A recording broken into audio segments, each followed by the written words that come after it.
Coldplay, Speed of Sound. Steve, I know you like an insight to my musical taste, but that's my favourite Coldplay track of all time. I just thought I'd just throw that in. Not a fan of clocks? No, I think I've overplayed Parachutes a little bit, and but that's my favourite one. Like it. I'm afraid to say I'm a bit of a Philistine when it comes to Coldplay. That sounds the same as all the other ones. I'm sorry to say. Oh, you'll have to meet these boys one day. Yeah, and I'll tell them to their face. I don't care.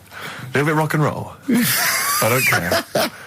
Well, I'm Ricky Gervais. That little funny little Wurzel type voice over there is Stephen Merchant, and with us our producer Karl Pilkington. All right. Whenever we say producer, of course, that is in inverted commas. Yeah. Done with the fingers. Well, he didn't have it. I wanted to play some off my iPod today to record it because they didn't have it here. It's a great track called Anthony and the Johnsons. He didn't even have the lead. He went, right, it's difficult. And he went, is it any good? I went, yeah, it's really good. He went, well, why haven't we got it here already then? That's the paradigm, is it? If XFM hasn't got it, it's no good. Four Non-Blondes doing well, is it? That's still in the cupboard, is it? Unbelievable. We're a little bit annoyed today, aren't we, actually? I'm really annoyed. Yeah. All that stuff we did last week, that Landauer sent us some sparkling wine, and we thought, right, you shamelessly plugged it. Yeah. How many times you mentioned it? About 20 times. About 20 times. The finale was hitting Karl on the head with a cork. That's on the website, by the way. Okay. RickyGervais.com. Go there and see Karl being hit in the head with a cork, right? Yeah. We said, look, send us free stuff. We'll talk about it. Nothing. The cupboard literally is nothing. empty. The cupboard is bare. No one has thought. I tell you what, there's those guys from The Office. Yeah. Let's be honest, Rick. We are taste makers. We're opinion formers, you and I. Yeah. And you'd have thought if anyone was going to send us some free stuff. Yeah. It makes me fume. And do you know what it is? It's because people, PR people and that, they've realised no one's listening. But not only are we going against all our principles and losing our dignity just for some free stuff. And integrity. Yeah. We're going against XM policy because obviously they would have got thousands of pounds for Landauer to be mentioned last week. 20 times. No, wouldn't they? It's 40 quid, isn't it? Right. It's 40 quid. Yeah. 40 quid for a 9-minute advert. Exactly. So advertise your quality stuff here. Yeah. Jeff's Garage. Cheaper than some other garages. Actually, if Did we play an advert once for a tattoo parlour? Yeah. Do you remember that? I'm sure we played an advert for a tattoo parlour. What tattoo parlour can afford to advertise on a radio station? Unless it's a tin pot one like this. Oh, God. Oh, got some good music today, though, Steve. Oh, really? I hope so. I'll be the judge of that. Go on. AC/DC. Oh. Have you got a bit of bare skin? You need colouring in? Come along to Ron's Bike Shop and Tattoo Parlour. He'll write Mum on your hand and give your Harley a tune-up while you wait. I can't believe no one wants to advertise with us. And that only costs, what, 20 quid? Yeah. And they play that I turn down millions of pounds to do adverts because I think it's beneath me. And I thought last week I'll give it a little bit back.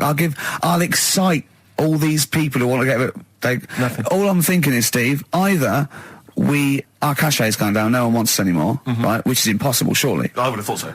Or we're on a tin pot station that no one listens to. Now, ding! Correct answer. Correct answer. Yeah. Unbelievable. I'm having to hold on the pop shield of this mic because it keeps falling off. It's embarrassing. It's awful. I mean, oh, God. Well, Karl, what are your thoughts? Why have you stuck it out here? Nothing better coming in, I thought. Well, I'll tell you why, because you're always on holiday. You don't do a lot. You get paid, well, doesn't he, really? He's a moany. He doesn't try and get on at all. He doesn't deal with people. He moans about everything. And, so he's... I'm alright. I've got my own little room and that. Yeah. Like a cage. It is like a cage, isn't it? And he can shut the door. If people walk past, he goes, shut the door. He doesn't want them looking in. He's like a miserable old chimp. We noticed today how much he's simian, isn't he? He's very strange, actually. We maybe should try and get a picture on the website because Karl's arms are particularly chimp-like. It's very, very strange. Because he's got that he's got long downy hair. It's and not the like long extended knuckles. Yeah, and his totally round face that sort of the chin goes back and the dome of his cranium. I think, quite seriously, I know we sort of share about 98.5% of our genetic material with bonobos and chimpanzees, but I think he's got a little bit more. Yeah. I honestly think he's a little bit of a throwback. Just his line, they just kept to this sort of really the ugliest one in the cave and the tree, and he really didn't He didn't come out of it. I'm not saying you are, I don't think you'd...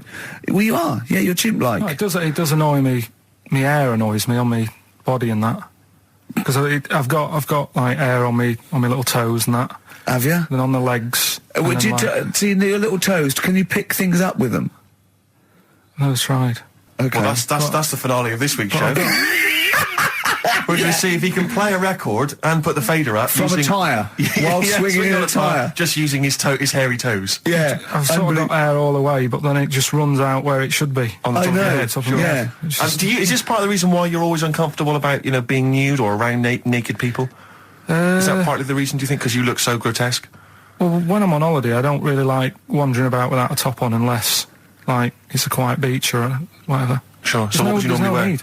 I just have like a nice sort of light, summery, sort of linen shirt, maybe, just a few top buttons open. Yeah. But I don't like... The naked body isn't that nice anyway, is it? You know what I mean? Whatever it is, if you're a cat and you're shaved, you don't look that nice. Do you know what I mean? But with I think you'll find a cat is naked even with its fur on. Cats don't wear clothes. No, but what I mean is, a bald cat isn't that good. You know it does me head in that I'm bald. I'm not, I wish if I could have hair, it would be nice, but that's life. Would you prefer animals to wear clothes like Mickey Mouse does? Or Goofy? You know that I don't like nudist and all that. We've done it. But don't you think sometimes you could sort of like maybe fancify a little bit, like if there was such a thing as an ape salon, and there isn't, Carl. There isn't, right? Would you give a orangutan a trim, maybe sort of his hair? Because some of those look like they're going bald, but they've got a comb over, they don't should they? just have a shave. When it's like that. That's what I did. Just take it back. And the underarms as well. Yeah, they've really got a lot of underarm hair. Even the women ones. Really? Yeah. That's disgusting. I know. I don't know. I don't even know why they breed. I don't know how they get they laid some of those horrible old hairy ginger orangutans. Yeah, they are particularly grim, some of those. I know, yeah. The big ones. I know. Ginger ones. Yeah. They can't be happy, can they?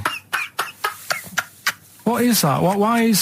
Where did that happen, the ginger thing? Why do people give them, like, a hard time and that? Well, you just gave them a hard time then, so why did you do it? You were just buying in, were you, to people do sort of give... I don't understand why, but ginger people get quite a bit of stick, and I've never understood it. No, it's just, I don't know why. They do, though, don't they? I don't know, it might be historical, it might have been because... I'm sure they don't everywhere in the world. I'm sure it's probably... Oh, they are. They're always... I've said to you about even, like, ginger cats, they're always fat, because they're sort of sick of it, probably. Play a record!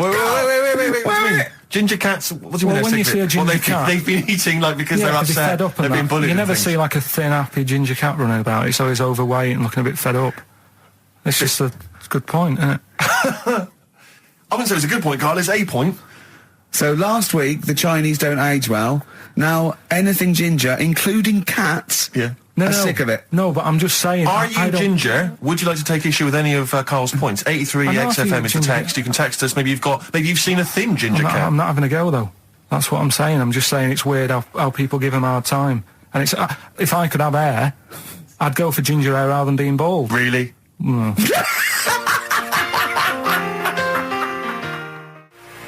Landed from Ben Folds on XFM 104.9, Ricky Gervais, Steve Merchant, Karl Pilkington. Had a fax. Never mind champagne and freebies like that. Forget that. We're not doing that anymore. It didn't work, okay? But we are still in demand. Got a fax here, right? So a guy says, I produce a programme for the BAS scientists, right?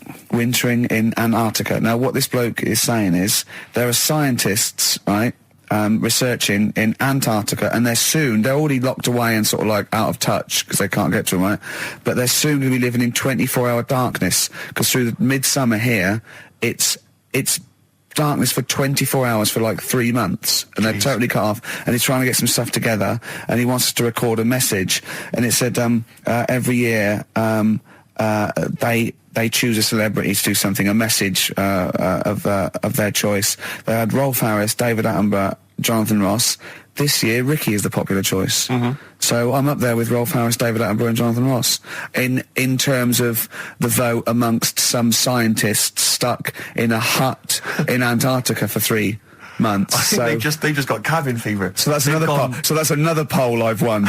A British Antarctic scientist in a hut poll. If I was trapped in a little room with several other men for 3 months of pitch darkness, sexist. Or indeed women. Yeah. I can't imagine why I'd ever want a message from Rolf Harris. What would Rolf? I mean, David Attenborough, fascinating. Well, I assume it is it's the animal. I assume they're researching penguins or something, aren't they? If they're stuck there, or maybe seismic activity, or maybe polar shift. I don't know. Possibly if he were researching kangaroos. Yeah. He knows about all animals, doesn't he? You can take him a budgie with a broken wing and he'll sort it out. Or he knows a man who does. Sure. He can, he'll sort that out for you. And he'll do a picture of it. Yeah. While you wait. Yeah. So, but anyway, I thought they want a 5-minute message. We can do better than that. Let's dedicate the whole show to them, Steve. Okay, what? Dedicate the whole show to them. What, was it trouble with my diction? A little bit. I'm just thinking again, we've got to slow down because these guys are there, they're working, they're busy. They're used to speaking eloquent yeah, English. Exactly. They weren't used to talking to intelligent, educated people. Yeah. So Karl should be something of a surprise to them. I imagine they'll just flood back early and come back to study him. So this is this show is dedicated to all you I know nothing about them. I don't know how many there are. I know they're just, as I say, in a hut somewhere, presumably with a laptop, drinking hot chocolate out of steel mugs with just looking up porn. Well, they're not on the internet, are they? Oh, are they not? Well, no, there's no phone line. Well, how do they charge up the laptop when it runs out? Well, they've probably got generators. They must have other stuff. They got a telly and that, haven't they? Of course they haven't. No, for DVDs and things. Well, they could probably have a DVD player that would run off a generator and stuff, so they can play. I don't know what we're giving this on CD or something, but and what are they? How can that enhance your life though? That you like 2 months has gone, you've sat there, you're chewing Kendall mint cake and just looking around at white walls, right, thinking that the Thing's going to come in any minute and put you out of your misery, right? And you go, all right, lads, it's here. What? A 5-minute message from Ricky Gervais. Yeah. Who? The fella from The Office? Oh, yeah. Go on. I mean, I don't know how I can enhance. I mean, I go mental. One of them's going, I voted for Ricky Martin. What? Yeah. But I don't understand what they're researching. You say penguins, but that's just a hypothesis. Well, I'm assuming that because it's Antarctica, where the penguins live. Is there anything else there? What else is going on? There's presumably climate differences and... Well, yeah, because it's a landmass, isn't it? Arctic's just on ice, and Antarctica is actually a continent. It's a landmass, so there's stuff there. But presumably not in the winter. I imagine it's like 10 foot of snow, and really not a lot happening. Sure. I don't know what they're researching. It could be astronomy, as I say. It could be some sort of seismic thing. It could be just testing polar melting. It could be penguins. I have no idea. I haven't got the information. I don't think they want us to go into what they're doing. I suppose they already know, yeah. They probably want to know what's happening in the world well, we've got the man here. That's an interminable 5 minutes for them. We've already wasted that 5 minutes. They're going to put it all excited to hear from you, and they've just got 5 minutes of us discussing what they might be doing. What I'm worried about is this bit. Well, for these 10 people there, we've just annoyed the 200 listeners we've got. Because they're thinking, what's in this for me? Well, we'll have fun along the way, and what I think we're doing, they've been stuck there, as I say, they're out of touch, they don't know what's happening, so Karl Pilkington is the man. We're going to have a song, maybe some ad breaks, and then Karl is going to let these scientists who are stuck away in the darkness know what's been happening for the last couple of weeks. Is that all right, Karl? Well, I don't really follow the news, so they probably play know a more. record. I was going to ask them what's been going on.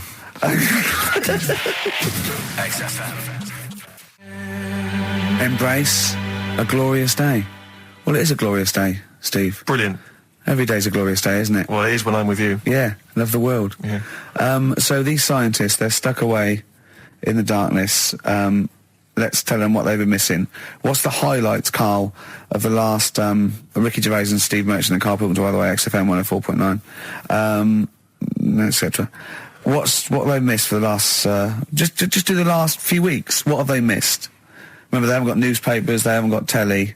What's the... Look at him, he's looking at me like I just said that in Arabic. What don't you understand? Think what's happened. Think what they haven't got that you know about. What have you seen and heard in the last couple of weeks that they couldn't have? Well, like on the news and that, what's gone on in the world and that? Yeah. Well, or just things you've done personally. I think that'll be of less interest. Yeah. Pope's dead. Okay. I like it. Pope's I dead. imagine that. Imagine if that was them breaking it to them. Yeah. Like they're listening in. They go, what's happened? The Pope's dead. Well, don't say it like that. Break it to us gently, Carl. Well, I think that's better than how they do it on the news normally, though, isn't it? They make What? a big deal out of it, and you panic a bit when it's breaking news, and you think, oh, there's a war on. Yeah. And you go, Pope's dead, and you go, well... So you've he just was used that old. short, sharp tactic. I said Yeah. it Like softly, ripping though, a didn't plaster I? off quickly. I just said it softly, didn't I? Pope's dead. When you know all that coverage of the Pope with like these millions of people that had gathered in Rome and stuff, I was thinking about, you remember we talked about the Queen Mother, and they were queuing up to see the Pope Yeah, lying like in state. 4 hours to And get once a again, I glimpse. couldn't help but feel if they'd popped him on some kind of like dessert trolley and just wheeled him past everyone else, they could have got that done in about 3/4 of an hour. Yeah. You know, once again, people not thinking, they're not expanding their minds. Tell you what, Yeah, annoyed me. logically. What, like students and rag week with a Put bed down put him Oxford on one of those Street? novelty beds. They're all dressed in kind of cardinals gear. Yeah.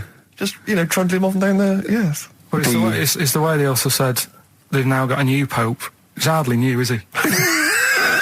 Why didn't they learn from the last one? Sure. Keep taking on old people. Yeah. My dad couldn't even get a gig in B&Q.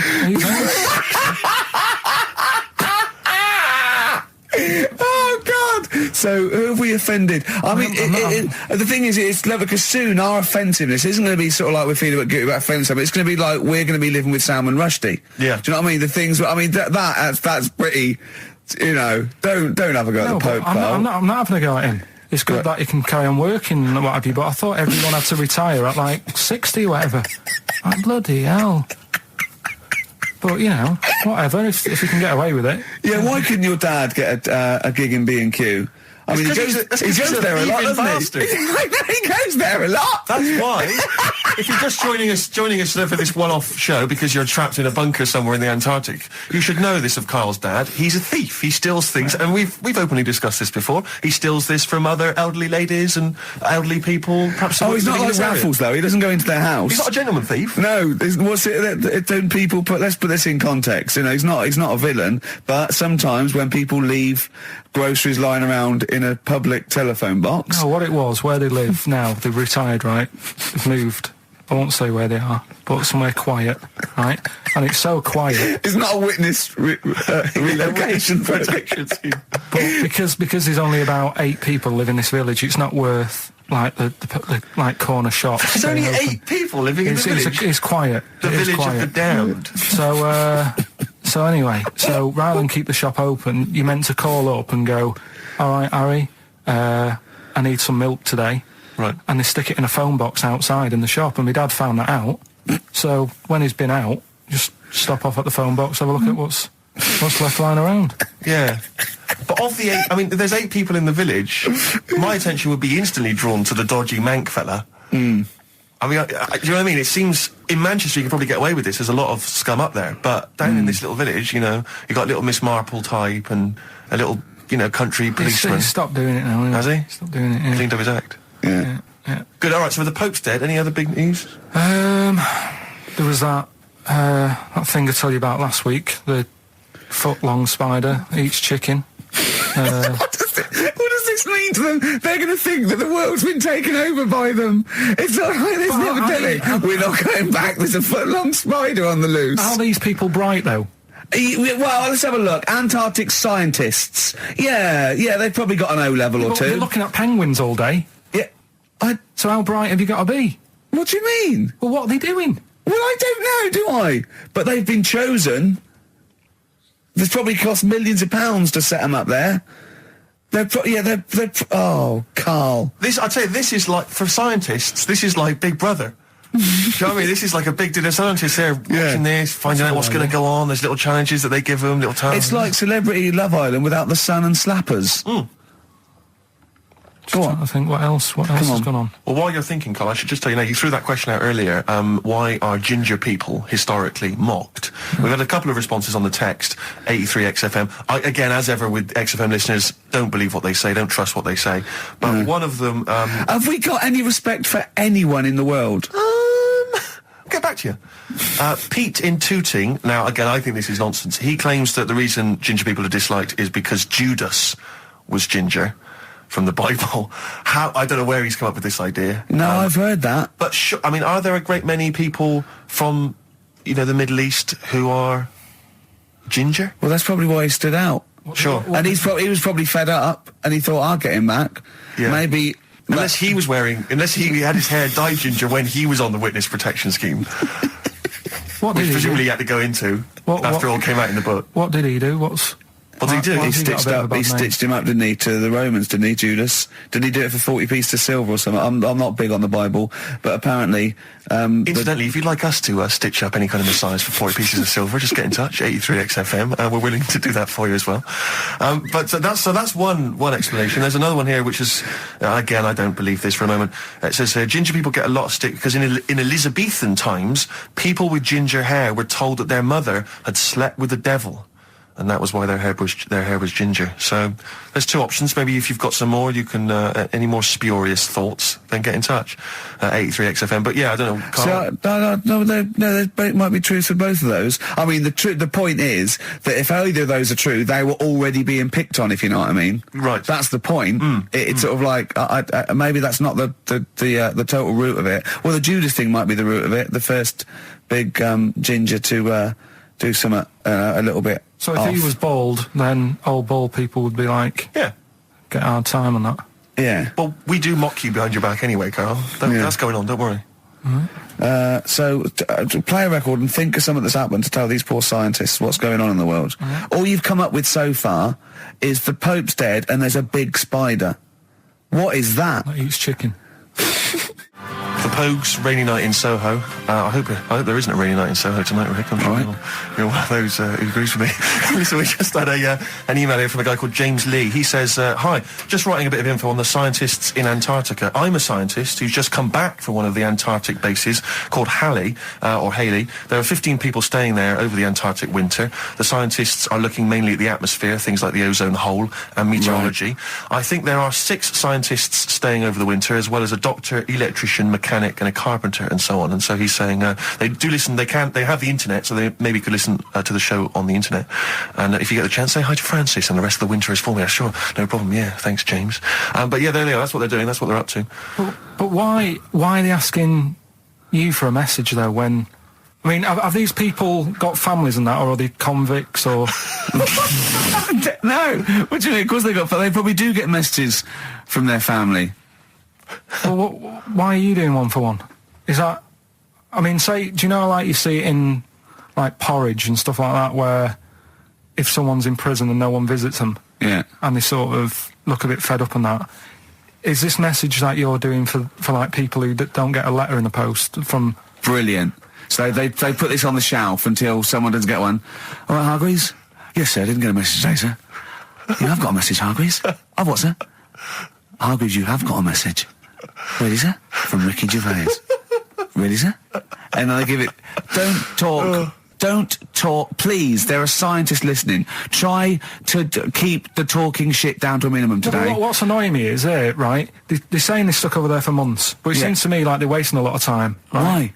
Well, you're saying they probably watch DVDs. They're saying they've got internet access. Yeah. Yeah? They're Well, I'm listening wrong. Listening to messages. Yeah. Get the job done and go home. Do Well, it in a week. well, then we don't have to tell them anything then, because they listen to the internet. If they got the internet, then, yeah, it's a waste of time. Good point. Play a record. Well, hang on, before that, here's a good point. You've had a long time to research what's been going on in the world. We just had an email here from Nicholas who says, why haven't you told them about the recent pig Olympics that just went on in China? You've missed that one, Carl, once again. Who won?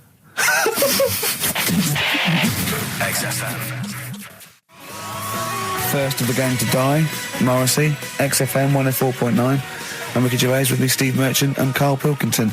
Well, Karl, you failed miserably. The scientists stuck away. Right, one more chance. What's happened in the last couple of weeks? Just one more chance to...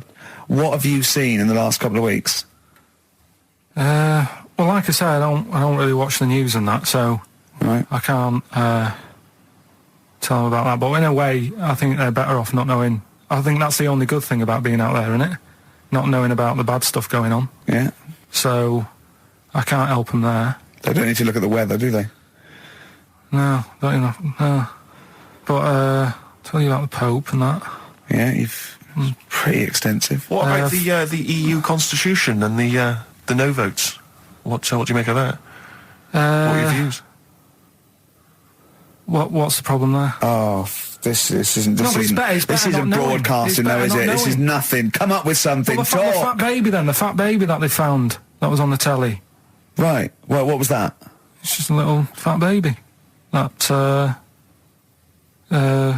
Oh, for I don't know what, it's just a little fat kid and that. what? Tell what? It was What on is? the telly, it was on the telly and But that, what like- was on the telly? You just said fat baby, fat baby, fat baby, fat baby on telly, fat baby on telly. You're meant to be telling them what's happened in the world. Tell me about the fat baby on telly. It's just they've found some, there's this illness called Momo, right? And, they've just got this woman had a kid. It's really sad, it was on Channel 4 and that, right? And, kid's born. You sure it wasn't Jimmy Carr? Kid's born and that, right? Momo? It's called Momo, Isn't that yeah. that Black Music Award? No, right, little fat baby and that, and there's only 3 of them in the world. These little fat babies, Right. and So one of them, they're in danger. How fat? Are you not telling? What do you mean? How fat are they? 6 stone. It was only 2. And there's 3 of them in the world, and there was this one, and there was one in Brazil. Are they like No. endangered? Is that the problem? Because there's only 3 of them in the world. Are we worried? Is it like a conservation campaign? Hunted for their flesh. No, it's sad. If you, I know it's easy to You should joke and laugh, that, but but if you you've could make seen an it, you'd interesting go, oh, handbag it's a for bit sad and that. Well, I haven't seen it, and I know nothing about it. Well, I've told you, there's 3 of them in the world. Okay, what else was on telly? Something I watched the other night, that was just good. Again, you know, I learn stuff from the telly. I don't watch the news. It was just Yeah, well, you don't learn stuff from the telly. You Yeah, know, I'll tell you what, though. you told us there's a fat baby in the world. Forget about them There's a spider eats chickens, and there was a fat kid. That's Forget them in Iceland, right? Yeah. We'll give them Rockbusters later to do, right? Iceland. But what's the name? I'll tell you what is interesting, Steve. What? I didn't know that much about it. Autism. Okay. Oh, good. With some more entertaining stuff on XFM 104.9 No. just to cheer up people. Go on, and what? Come on. No, right. Have you heard about it, Steve? What it is? Autism? Yeah, well, It autism. scares me to death when he comes up, when he touches on a serious subject. We've been talking about wheeling a dead pope round, the Chinese don't age well, and ginger people are hated. And now didn't we're say going to that. touch on a really, I mean, No, I said- my heart's in my throat. Go Yeah, on, I Carl, said- then I tell said the little tell fat me your baby. insights to autism. Right, well, there was this, again, Channel 4 coming up with some good stuff at the moment, right? It might have been Channel 5. But what's the name? It It's was the attention span I like. Ah. these people who, they've got like this autism thing going on. Yeah. And they sort of take in a lot of information. They get sort of they get so into it that they know everything about that subject and what have you, right? And there was this lad who, he knew everything, right, about EastEnders. Right.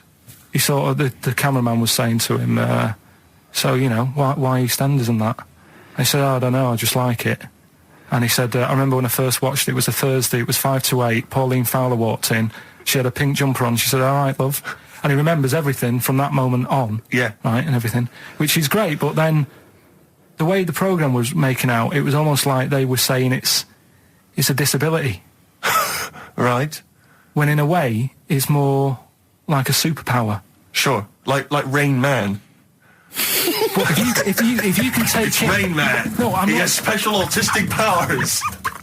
Oh, God, We must send for Rain Man. I don't know what to do. So I you don't know mean what to so do. he would be a But great there's contestant other on Mastermind, things. sort of autistic Sorry. Mastermind, he'd well, be what I'm saying dynamite. is, don't be watching EastEnders though. Sort of, why didn't they give him an encyclopedia and say, get into that? Sure. That'll be useful. Yeah. Keep him away from EastEnders. Wasting his time there. But I don't think it is a disability. No. Yeah, I but always- there are other things, and they're not. It's also autism is a matter of degrees. From what I know, and I'm sorry to have to do this, but I feel that I have to at least be the voice of reason, as ill-educated as I am on the subject. But I think there's degrees of autism. I think some are higher performance than others. There's other issues with it. It's not they're just got good memories. They don't go around doing tricks for people because they can remember stuff. There are other issues with it. Do you know what I mean? Right, well, I mean, they seemed a bit... But you watched the programme. What did you learn? That he knows when Pauline Fowler came in. Yeah, I mean, there was other bits where they couldn't control their emotions and stuff. Oh, that other little bit, yeah. But the main bit of it was he can soak up information and stuff, and I'm just saying it didn't seem really bad. Do you know what I mean? There's disabilities where people say that's a bad disability. It's Go like on. how people say about... this is I don't brilliant. know. This is just like, this is amazing to be in a room with this man. It's incredible. You just wind him up and listen to what comes out. And I'm going to sit back now. I'm not going to defend you or explain anything. Just go on and tell me about the other disabilities that are worse. No, what I mean is how people can sometimes easily get mixed up. How people are scared of like a cyclop. When at the end of the day, he's got a disability. A bloke with Who's scared of a cyclop? No, it's apart just from like Jason and his Argonauts. Where's this cyclop that you're scared of? No, I'm just saying in history and in books and that. No, not in history. History happened. Yeah. What are you thinking of? You're mixing history with Greek mythology and Roman mythology and every other type of mythology. What do you mean there wasn't really a giant cyclop that went round picking up ships and throwing them around? That's not history, Carl. Do you think Batman's history? No, but this was it was ages ago, wasn't it? When we were sort of No, I'm not saying it didn't happen ages ago. I'm saying it didn't happen. Well, it might have done. There's no. I mean, what's so ridiculous about a fellow with one eye? In the middle of his head, and he's big and scary and lives in a cave. Why is he scary? Because he's got. What if he had 8 eyes? I'd be scared of him. At the end of the day, he's got a disability. We'll talk about it in a bit. Bobby Womack across 110th Street on XFM 104.9.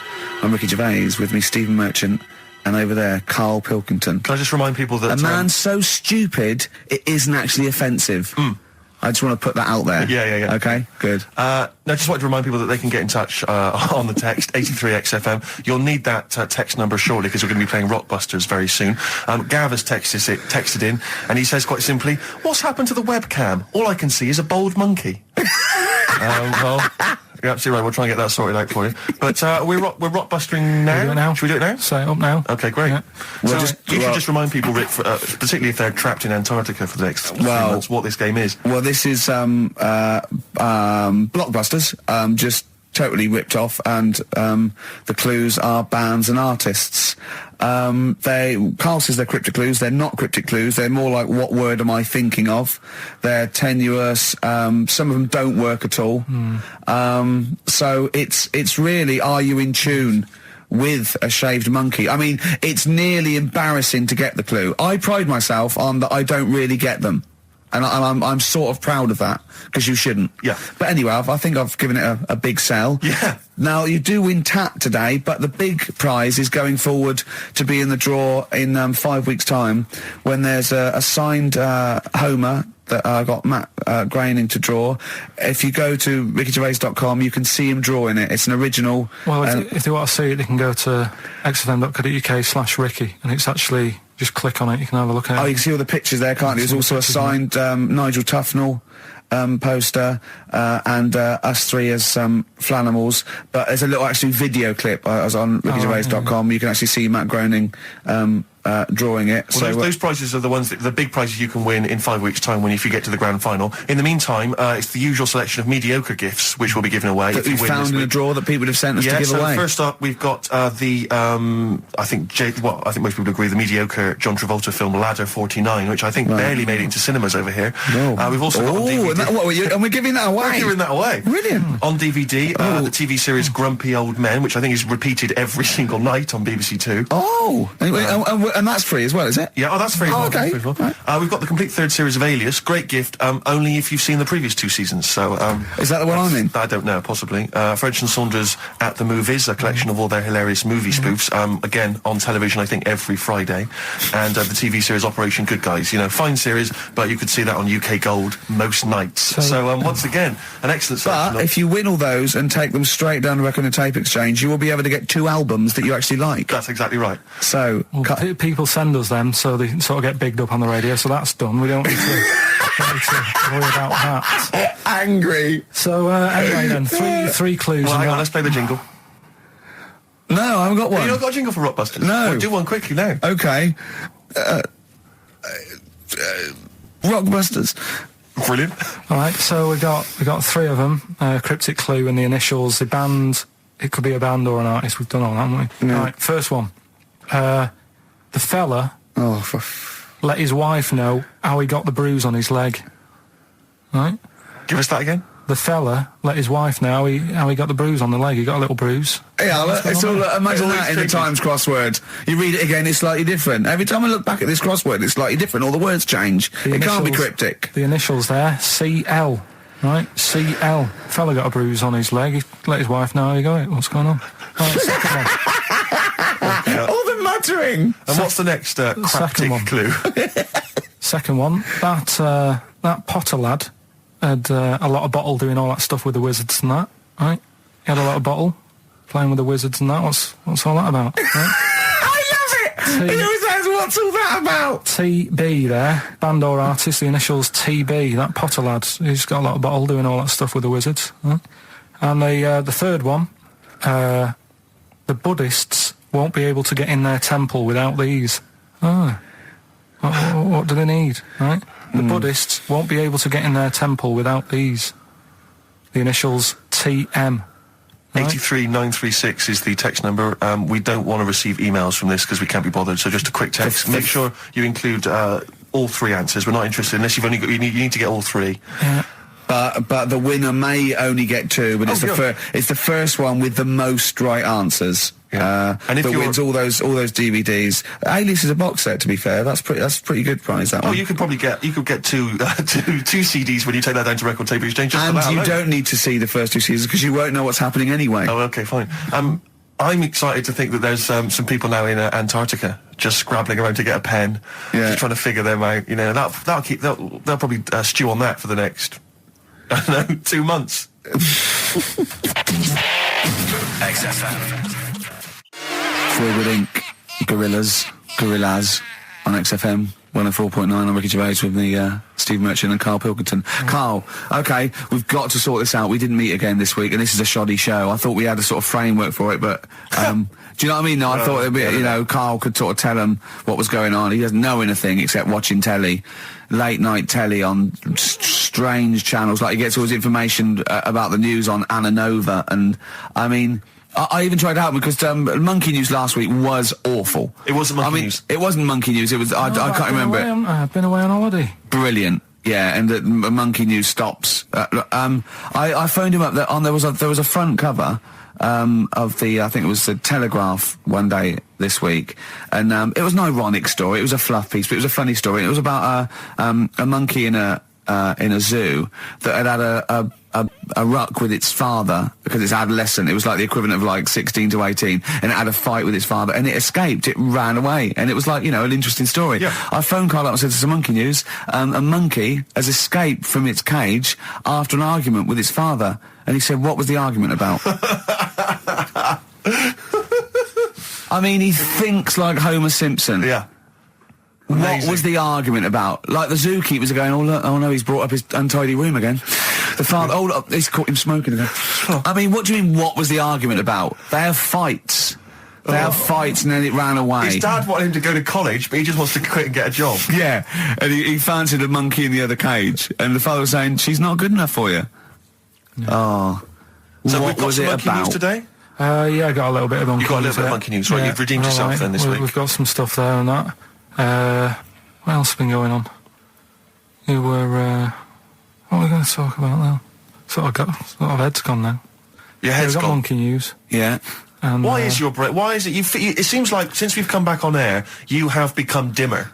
I mean, it is extraordinary. It's like BSC has kicked in. Or and did you we really just forget? We just forgot. Maybe what? it's been a long time. We've forgotten just how stupid he is. Yeah. It's proper. Do you mean it's the silences? He forgets we're on the radio. There's just I know, dead air. it's unbelievable, and it's our name on this. They put up, but as I said before, he is that's no offence. He's not a bright lad or educated or anything like that. Yeah, but some things he says does border on the retarded.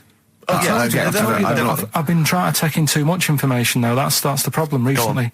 Well, I said to you last week, I've been like reading more books and what have you, and trying to take in too much. But the problem is, like even watching telly and that now, Suzanne said to me, stop doing that. Stop watching telly late at night and going to bed, because it's making your brain too active. And I'm sort of, heaven forbid. And I'm trying to get to sleep and I can't. And then when I wake up, she had to go at me the other day, right? Because it was the night after watching The Fat Baby, right? Woke up in the morning and she had to go at me because as soon as I woke up, I said, It's something like, how can you freeze time?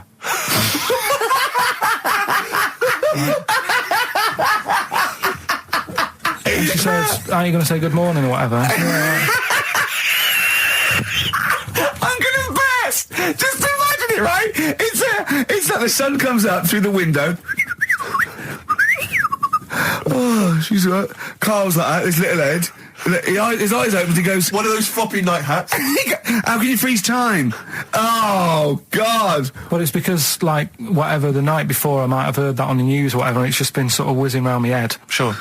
And, you know, it was a big debate. I think have they found a way of doing it or something? What are you talking about? They've done something about freezing time and all that. See, this isn't information. This is nothing. That is nothing, that. They've done something about freezing time. Imagine Jeremy Paxman coming on, going, "I had the issues tonight. Said something about freezing time." It's think before you talk. No, but I don't worry about how to do it. I just think about what affects that. Oh, one. they haven't asked you to get involved. Well, this is what I'm saying, though. You can't explain it. It's a tough thing, isn't it? But what's the point of me worrying? It's not about a question. Do you know what he said to me the other day? This is unbelievable. This is one of the most stupid, incredible things I've ever heard. He was talking, and he suddenly stopped, and he was thinking about it, and he went, "Oh," I went, "What?" He went, "You'd never see a black ghost." Extraordinary. True, though, isn't it? I've never seen a ghost, full stop. There are no ghosts. There aren't ghosts. No, but I mean when you just see them in, like, magazines and that. Play a record! Anthony and the Johnsons. Isn't that beautiful? Interesting. Hope There's Someone on XFM 104.9. I'm Ricky Gervais with me, Steve Merchant and Karl Pilkington. Well, Karl, more revelation. We were talking about it last week, but Karl brought it up again just now. Didn't want to go to the doctors, didn't want to have a full sort of body checkup that may save his life, because he saw on the website they do a test where they have to insert a finger in his arse. Oh, don't tell me about it. Why? Don't put it on the website. Just we look at your heart. Yeah. We check your blood pressure out. Yeah. And then they could just do it quickly. Could just sort of say, right. How do they do it quickly? No, but what I'm saying is it's worse, isn't it? Going in there knowing that, I mean, they've got it on the website. So you're on the journey on the bus thinking, in about 20 minutes I'm going to have a finger up my arm. But they're doctors. Yeah, but just They're not doing it for a laugh. They're not filming it with a two-way screen. They're not putting on boxing gloves so it hurts more. They're up. Oh, it's prostate's all right. Out again. Out again. I'm just saying in the day, the sort of... Do you think they're in the pub going, "Here he comes"? It's Pilkington. I had my finger up his arse today. Do they allow ladies to do that? Do they allow female doctors to do it? Of course they do. They're doctors. No, that's worse. Though. You're sounding like him. No, I'm just interested in, because, you know, do they allow female doctors to do the finger up the arse thing? Well, of course they do. They're doctors. Forget the female and male. They are doctors. Right, do you know any female doctors to do that? But what I mean is, isn't it a bit like if you're being searched at an airport, you know, and you're a woman, they send in a woman person to search you. They don't send in a bloke to do it. Is that the same thing? Yeah, they probably trust someone who's gone through 6 years medical college not to be taking the piss as opposed to a fat security guard who couldn't get anything else. Do you know what I What are mean? you talking about? There's doctors all the time coming out in the papers, they gave them this so they could look at their boobs or whatever. Or, you know, it's all you're always hearing stuff about dodgy doctors. But what I'm saying is, the reason why they do that security, because there's lots of security people, and they can, you know, for your own, you know, for the, you know, your own modesty, there's a female one to search females and a male one to search males, and that's fine. But there's not like 4 or 5 GPs to choose from, and you go in there and you go, is it your arse and testicles? Do you want a bloke or you know? But what about you what accept if they've it. got long fingernails? They don't have long fingers. What do you think this female GP looks like? She's sitting behind the desk like Cruella de Vil with cleavage and long red false nails, going, "Hello, love, bend over. This may hurt a little bit." There's gloves and Vaseline. I don't believe there's 2 of you now in the room, Karl. They're doctors. They have to. What would you rather do than put the hand down your throat and round your alimentary canal to feel your arse? It's a quicker way in. You seem to know a lot about these doctors who stick fingers up people's asses. You're a very well-informed gentleman about this sort of thing. Well, say if they did find something, Yeah. would you then have to get like a second opinion, so someone else's finger? Well, no, they test it to see if there's anything suspicious. That it's usually a swollen prostate, which can be anything. So they, they catch it early, and that's it. They feel up there. But if you want a second opinion, then the same doctor will just stick a thumb up and have a feel around then. Yeah. So it always works in the same way. Yeah. Well, if there's a doctor who can, I don't know, put me at ease. I mean, surely there's another way around it. I don't believe that. I mean, what is this? 60 million people or something in the world, isn't they? 60 billion or something? Well, 6 billion, something? Yes, you got it. Right. You hit it. Well done. That's good work. Right, so yeah, there's 6 billion, did I say? Yeah, what's 6 billion then? Loads, isn't it? Yeah, but... So if you want a doctor to phone up to assure you that the finger at the bum thing's not painful and that it's necessary and Just that that it's it's not just someone necessary, trying to really. get Just that it's not an easy way round. All right, what's Do the you know what I phone mean? number here? It's, changed, haven't they? Oh, You're the producer! Hang on, here it is. 0871 222 1049, and I think you select option 1. It tells you anyway what to do. Please, if you're a GP or you've, even if you've completed medical, I mean, we want a qualified doctor, really. Anything else is not good enough for Karl Pilkington. We'd love to. You can ask him all the other questions because Karl, as I said last week, he doesn't feel his own testicles because he doesn't like the feel. Yeah. So, I'd like a doctor to explain to him how necessary that is. And this is truthful as well. I've got very slight pain around the genital area at the moment, and I think it might be some kind of groin strain, but I'm a little bit anxious, not entirely sure Yeah, what it is. you've been with me twice when I've gone along to get them checked. Yeah. And I go, oh, what's that? Yeah. It's terrible. I mean, but, it's usually... I think you're in a pretty low risk, aren't you? I'd hope so. You're coming out of the 20s. I think testicular sort of... I shouldn't be doing this, I'm not qualified. All they said was to me sort of like it's 20s and 50s. Mine- So we're in...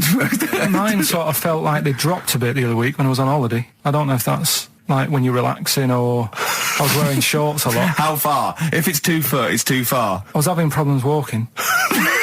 What do you mean? Why? No, it was just a bit. I had shorts on all day. I'm happy and walking about on the beach and what have you. And then at the night when I put some long trousers on, I was sort of walking like a rickets. They probably like stretch a little bit. Sometimes, I told you when I was about 18, I was scared. I went to the doctor. I felt a pain, right? And because I was doing biology, I thought I'd show off this doctor. I said, I've got a pain. I think it feels like it starts in the epididymis and goes up through the urethra either. And he went, Finger up the arse. he said, your jeans are too tight. They're squashing your balls.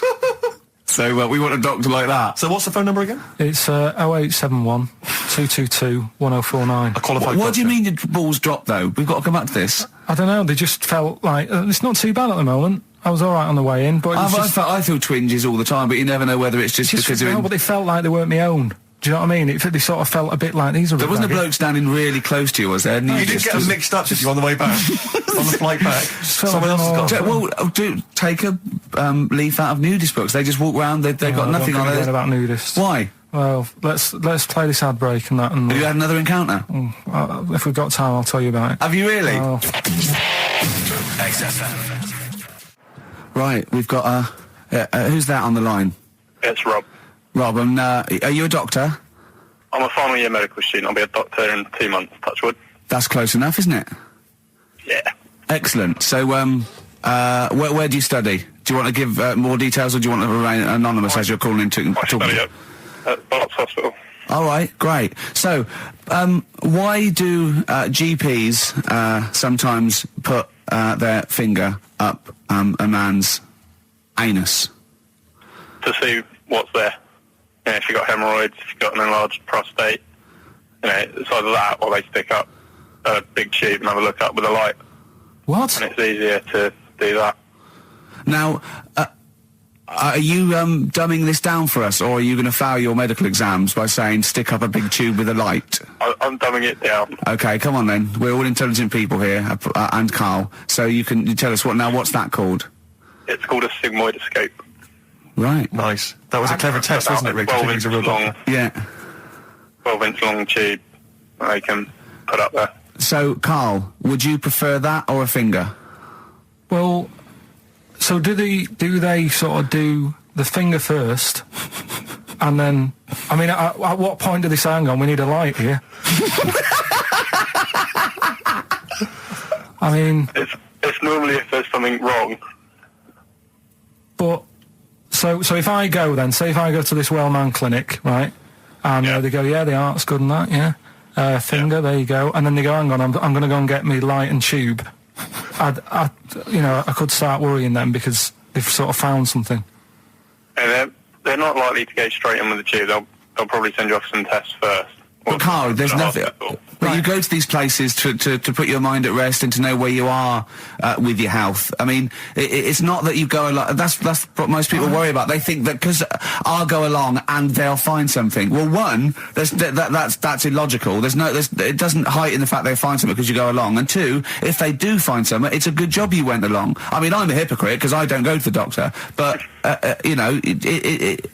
had that done. You should be concerned if when they shine the little light in your ear, it comes out the other side of your ear. No, the other ear comes right out the other side. That's when you should be worried. But Rob, right, you said then, if they find something, they send me off for some tests. Why can't I just have the test without that and cut out the middleman? Do you know what I mean? Because you're wasting lots of money. There's hundreds of tests they could do, and they could do every test, and they could all come back with nothing, or they could do the finger up there and send you for the 3 tests you need to find out what's wrong with you. But in this day and age, with all the technology and that, and like brainy doctors and all that, the only way to find out is sticking a finger up there. What are you worried about, Carl? Is it fundamentally that this doctor who's has done 6 years medical training, is it embarrassing to have a man's finger up your ass? I just don't understand how you can get round to that without... But what don't you like? Is it fundamentally you don't like anything up your ass, or is it the fact that it's a man's finger up there? I don't like going to the doctors. It makes me nervous, because I think if anyone searches you long enough, they're going to find a fault with you, right? And especially if they're going that far into you. They're going to find something. And probably not. Well, you know, I just don't... I don't know how to get round to that sort of... that point where you get a... What do you talk to the doctor about? He's like, all right, nice day. Strap your trousers. He goes, he says, I'm gonna just, Most people just shut up and let you do it, and then breathe a sigh of relief when you say there's nothing there. Yeah. But is that at the end of the test, or is that the first thing he does? It's the last thing. So that trousers up out the door. Because he knows it ends conversation. He knows it's a bit of a faux pas. The doctor says, "Oh, I better not kick off with the finger up the arse." What I do is I'll start on with the the head, and then we're down and go. Oh, one final thing, Mr. Pilkington. So Rob, he drops his keys and he goes, "Pick them up." And as you bend over, will you be doing this, Rob? Is this what you're like open to do? You do all these. I'll have to do it at some point. All doctors do it at some point, no matter what they specialise in. So the first one, is the another doctor there to sort of make sure you're doing it right? Not dentists. No, but do you know? Aren't doctors anyway. But do you know what I mean? Like normally, it's like a co-pilot will have someone with them for the first one. So when you put your first finger in, will someone be there going, right? You just want to move to the left of it? I've already done it. Have you? Yeah. So that's the thing with a student. You're learning. So you get people teaching and you learn on these things. Can I just point out, Rob, I think I'm right in assuming that you have a glove on. Yep. And there's lubrication. Yep. And it doesn't hurt. No. There you go. What are you worried about, Carl? Who's this person who everyone's testing on in your class? It's not one person. One person. There's like, when a patient comes in and they've got a problem, your boss, the consultant, he does his finger up, and if he finds something, he goes to the patient, is it alright if the student has a feel as well? Then the student puts on a glove, puts the leave on the glove, and sticks his finger up and sees what he comes out with. Rob, I wish you could see Carl's face. I mean, his face when you said, and he says, can this fella have a go as well? He looked horrified. That he thought it was a free-for-all, like there's a queue of people trying on gloves and going, let's have a go. That looks good up there. What have you found? No, I mean, how come you had to sort of...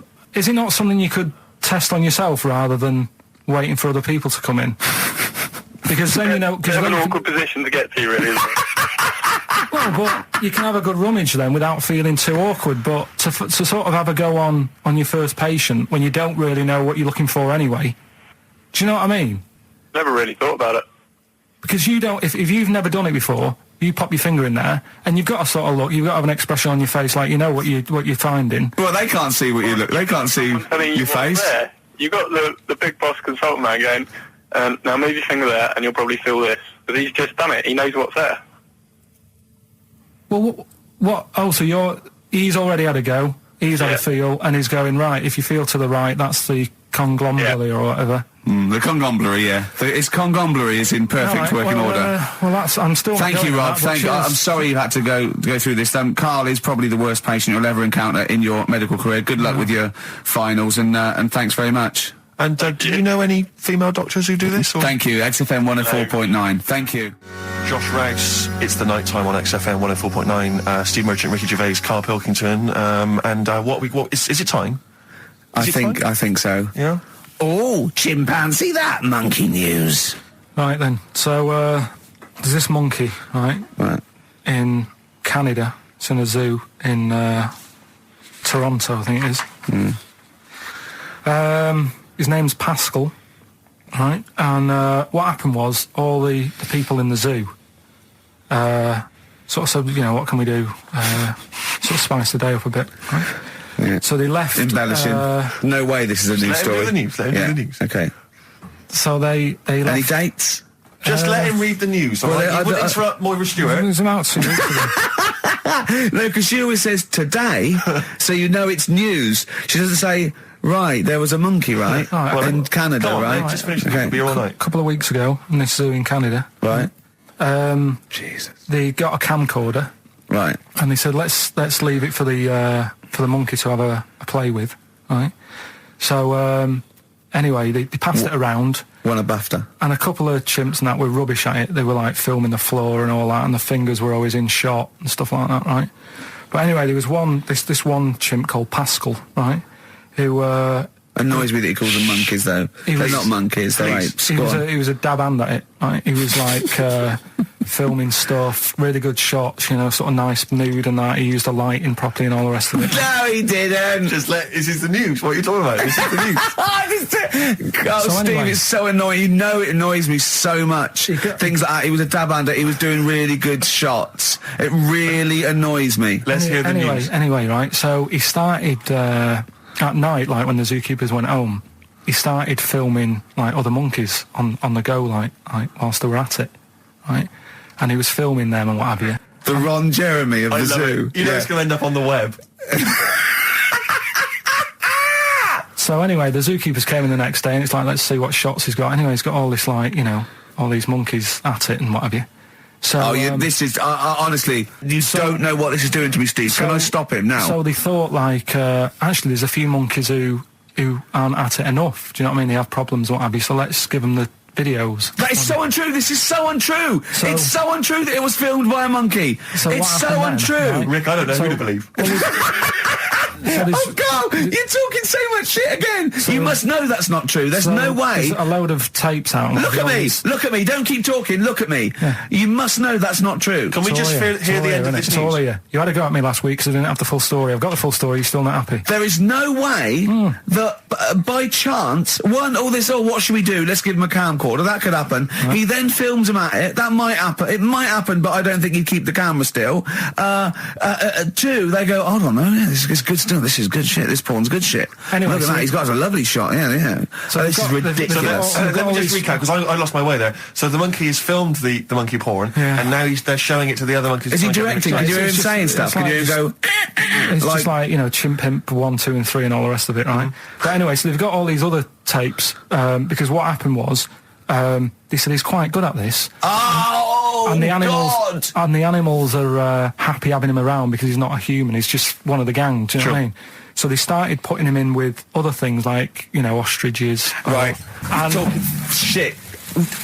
There was and you know they have a problem with pandas in Japan. So they've sent him out there filming a bit of. Where are you going? Honestly, you really annoy me.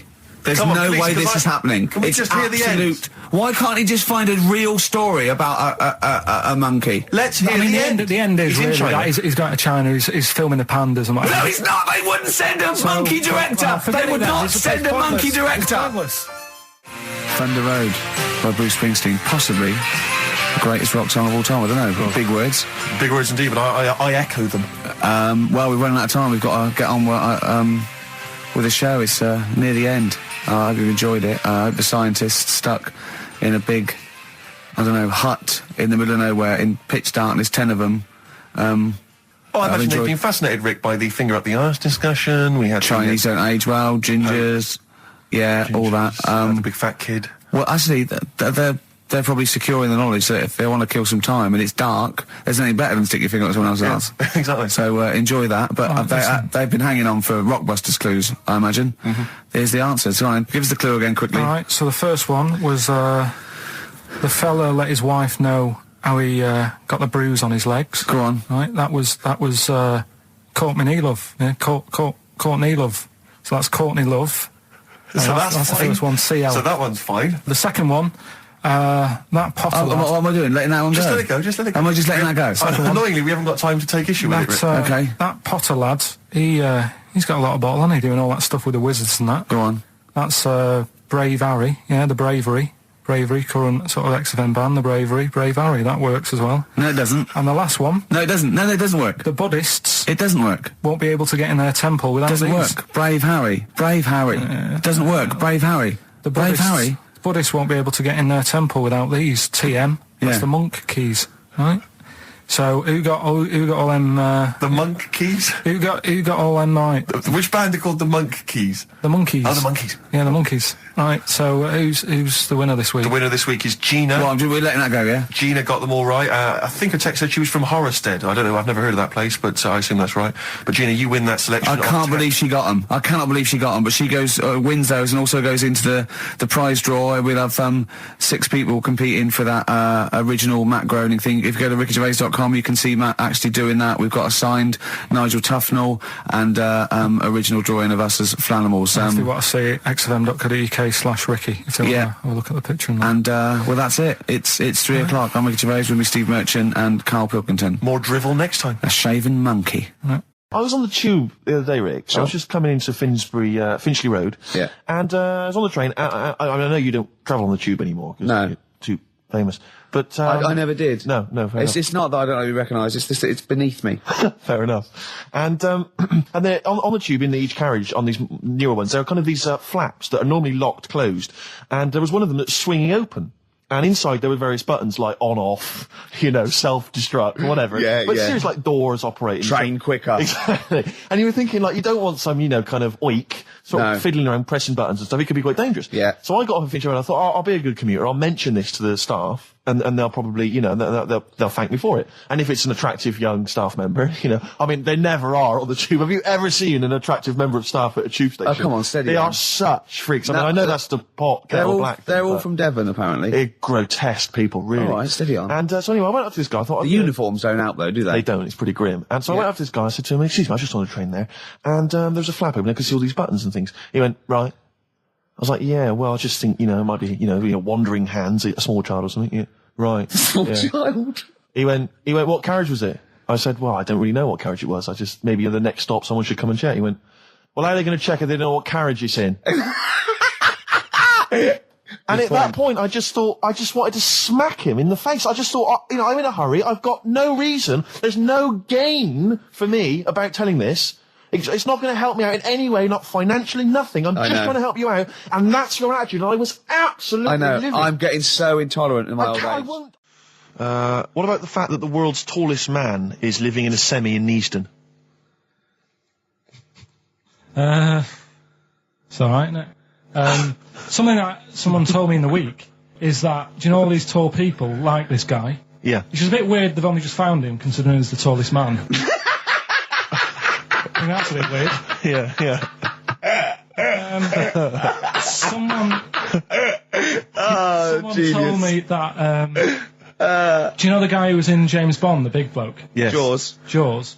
He's got the same illness as this bloke. Right. And what it is... It's called tall. It's something about... You're suffering from tall. You've got a small tumour or something just behind this part of your head. Yes. Oh, yeah. Just sort of in the middle of your eyes. Yeah. And the pressure on that makes you grow really tall or something. Yeah. So he needs to get it sorted. That's your advice to him. Yeah. Get it sorted. Okay, very finally, Karl, this is important. This is just projecting into the future. Get it sorted. Just projecting into the future now, K-Man. Steve, have you seen that man in a jar without a brain? Sorry, is that something? Is that a product you can buy in like Sainsbury's? Is it a dream you had yesterday? in a You wondered jar. if you could. Can I? Yes, hello. Could you make my dream into reality, please? Oh, we can't actually, sir. In plastic would be good. Sorry, what do you mean? In the future, you'll be able to download your dreams and then just like act them out again, probably in the year 2000 or something. Soothsayer. No, there's some museum somewhere Yeah. that's got this little fella who was born without a brain, and he's in a jar, and it's just that he's got a really round head. Right. And when I saw this picture, I thought, God, it just reminded me of this little fella in a jar. Oh, and what do you mean he's born without a brain? He was born without a brain. So it's a baby. It's not a little fella. Yeah, but it's weird. Do you know the difference? Do you have conversations with like people in prams thinking that fella's little and he doesn't talk much? Yeah. You know, babies aren't like little people. Well, maybe... Well, they are little people, but I mean, they're not very small adults. They're not like midgets. They don't do a job of work, is what we're saying. yeah. You're very, no. What do you mean? I didn't read about it, I just saw the picture. And This it is looked where like you're a going man. wrong, Carl. This is always your mistake. You see the picture, you don't read the little caption. But what do you underneath. mean? How do you think- guess at what you think the meaning But how is. did you know he didn't have a brain? He said something like the brainless man. Yeah, but people say that about you. It doesn't mean you haven't got a spinal cord. I bet somebody's seen it and knows what I mean. It's a famous picture. Right, call in 08700 800 1234. Once again, you win a prize if you can tell us what Karl is talking about. Just in general. It's an ongoing competition. We're trying to find some CDs to anyone who knows what Karl is talking about. Well, we've had calls confirming that there was indeed a fetus or a stillborn child. A pickled baby. A pickled baby. No wonder it died. Born without a brain. But everyone has, pointed out that it wasn't a little fella. It certainly wasn't a little fella. No. But because it had been in the jar for a long time, I think it had aged a bit.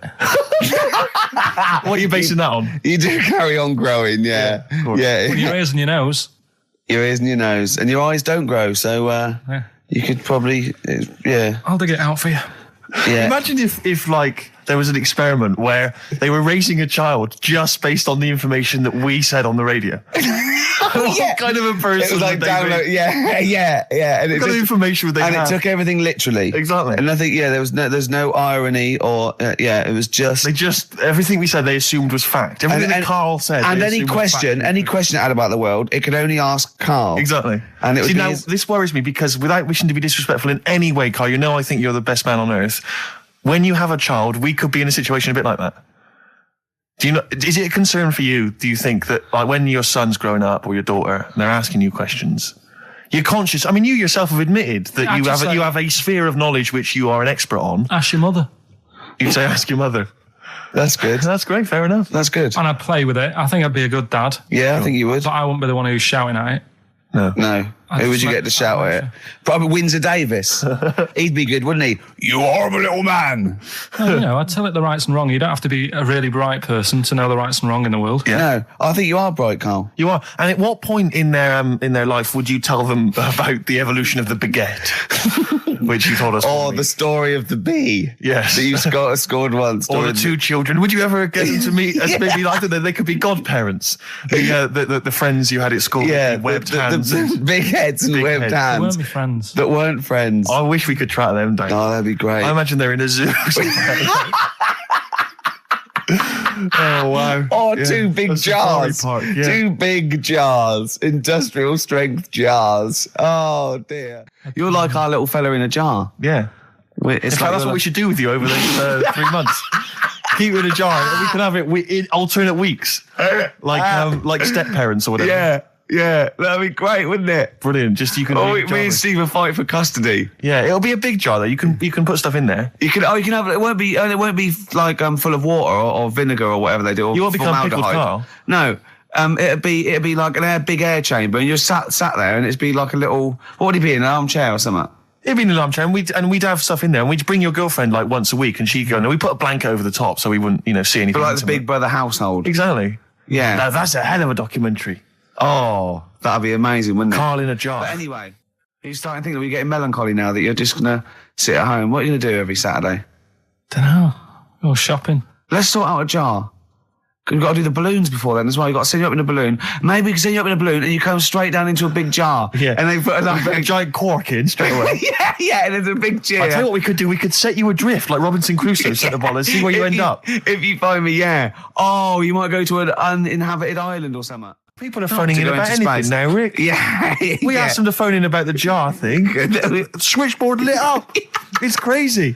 You asked them to phone in about something sensible, like Che Guevara or the life of Winston Churchill. There's nothing. That is really a demographic sort of snapshot of our fans, our audience. Ask them about a dead baby without a brain. Oh yeah, and they're reaching for their phones. They don't mind what their bill is that much. We ask them for I don't know, great quotes or something from the great philosophers. Nothing. They're just ask looking them at the where phone. to buy meths cheap.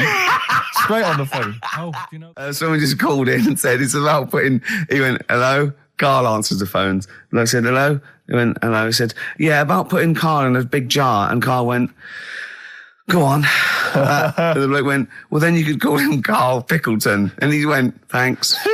I love the bothering. I like Karl Pilkington. That's lovely. That's so sweet. He spent 50p to tell you that, and you were worried. You just saw you going up in a balloon and landing in a jar again, didn't you? I always, if ever I've got like a question on anything, the internet's sat there and I can just go online and find out. The internet is good. It's brilliant. But it's not all verified. What do you mean? It's not all verified. It's not all necessarily factually accurate. Anyone can put things onto the internet. It's it's freaks and things that put on things one, right? Here's one that I read in the week. Right? Go on. About this woman. Yeah. She was a bit of a punk, and to get her hair done like she wanted it. Super glue. Right? No. She got lard. Apparently, it's a popular thing. You might know. Put lard on your head. Yeah. And you put it in the oven. Oh. Now, apparently, the heat that you get from the oven is different from the sort of heat you get from an hairdryer, right? And she had to do that to get the style that she wanted.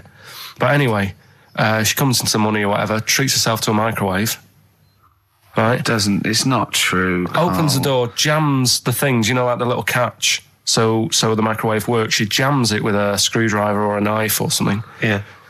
Puts the microwave on, sticks her head in, boils her brain. Don't be ridiculous. Right? Well, why is that ridiculous? Boils her brain. She boiled her brain. She boiled her brain. And this is what's good about the internet. I went straight from that, and there was a subject about brains. And do you know that Russell Crowe, when he dies, is giving his brain to charity or something, some sort of some people who can do stuff with it. She gave hers to Pot Noodle. Vesta. Yeah. Oh, That's the boiling sort of a stuff. skull. Yeah. It's not true. No. It's not true, Carl. It's the same as the woman who put her poodle in the microwave, isn't it? And all that. Just urban myths. They're urban myths. But again, where does it start?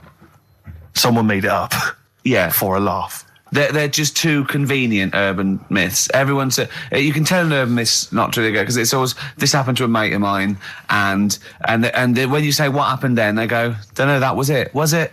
Was that it? Was it? Someone boiled a brain and that was it. There was no more story. Well, were there any dates, locations, times? I think it was in Belgium. There's that one that a bloke, right, was going to get a phone call at 4:00 to find out if his business was, okay, right? And if he didn't get the phone call, he knew he was broke, destitute. So dead on 4:00, the phone didn't ring. So he went up to the roof, his office, and he jumped off to commit suicide. And as he was passing his window, the phone was ringing. Oh no. Carl, it didn't happen. Didn't happen. Think it through. Think it through. Who told that story? Who told that story? As he hit the pavement at 120 miles an hour. He's the only person who could have known that series of incidents. Also, why didn't And he he's wait? dead. As his life's at stake, why didn't he wait till 5:00? I said I'm going to give it 5 minutes just in Just case. in case the lines are busy. Yeah. And what sort of bloke goes out? I'll call you at 4. Okay, if your business. Well, call me anyway. No. If I don't call exactly 4, then you commit suicide. Commit suicide. I would, because if I don't call at 4, that's the end of it. Well, call me anyway. No, that's not the way I work. Why can't he just call me and tell me the other way? Well, I'm telling you how I do it. If you're bust, I don't call. Can't you just call to verify in case something goes wrong? What if it's engaged? It won't be engaged. Just commit suicide at 4, please. It didn't happen, Carl. The other one, right? A bloke, right? He's on a train station, and I'll tell you how I heard it. He's waiting for a cruise station, whatever, and he shits himself. As you do. And so he goes, oh, my train's in 5 minutes, So he runs across to Millets and goes, quick, Levi's, 36. The bloke just puts it in a bag, he runs onto the train, he goes into the toilet, takes his trousers and pants off. He's soiled. Yes. Throws them out of the window. I won't be needing those again. Cleans himself off, open the bags, it's a jacket. Oh. No, it didn't happen, Carl. At what point did he go into it and go, quick, Levi's 36? And the bloke went, sorry, Levi's 36, what, a pair? No. Shall I wrap them? Them? It? Shall I wrap? Just wrap whatever it is. Do you want to look? No. I'm not looking when you're putting it in the bag, please. Right? 36 waist joints. Don't say anything. I've told you 36 Levi's. They put it in a bag and charge me for it. Yeah. I don't want to discuss it further. Yeah. There was one... Here we go. There was one about a woman whose husband died, and she had him cremated. Yeah. And made like a little egg timer out of him. Right. And she said, I did that so it can still help around the kitchen. Well, that might be true. That might be a joke. That's quite sweet. That might be true. It's a true story, again. It was all... No, not again, because the ones I just told weren't. Nor is the boiling the brains in a bag curry microwave. Head story true. Yeah. They're too convenient. Will you be buried or cremated? What? Will you be buried or cremated? I don't know. By cremated. I imagine. Like you, Steve? I don't know. It's out of my hands. Yeah, I haven't thought about I've it. not thought it through, and I don't care either way. Have you heard the one about... Sorry. I'm just worried that we're getting into a macabre world now of ashes, boiled heads. I think we should play some music that people just calm down. Levi's. Just think about some of the urban myths they've maybe heard, assess them. Maybe they are absolute bollocks. Yeah. And they can move on from it. Well, it's just that the death thing, right? Yeah. There was an argument on there about, do you know that Twilight Zone or whatever it was, Tales of the Unexpected? Oh, yeah. Where the woman got buried alive. Yeah. They were saying how, like, years ago, they'd bury people thinking they're dead. Yeah. And they've recently, like, dug coffins up, and then the people who were in the coffin weren't dead. They might have just been, like, in some sort of deep sleep or whatever. And they've lifted the lid off. Yeah. And there's scratch marks on the thing. Yeah.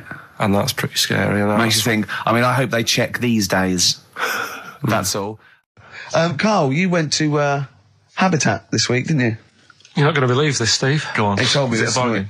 No. Do you know I tell you about those lads at school with big heads? Sure, yeah, the big head lads, yeah. Right. And the web feet. Yeah, webbed hands. Webbed hands, was it? They weren't there, were they? They weren't there, but do you know, like, Ricky was always saying, oh, they don't exist, they only went to your school, you know, la la la. It was in Habitat, there was only one sat on a sofa.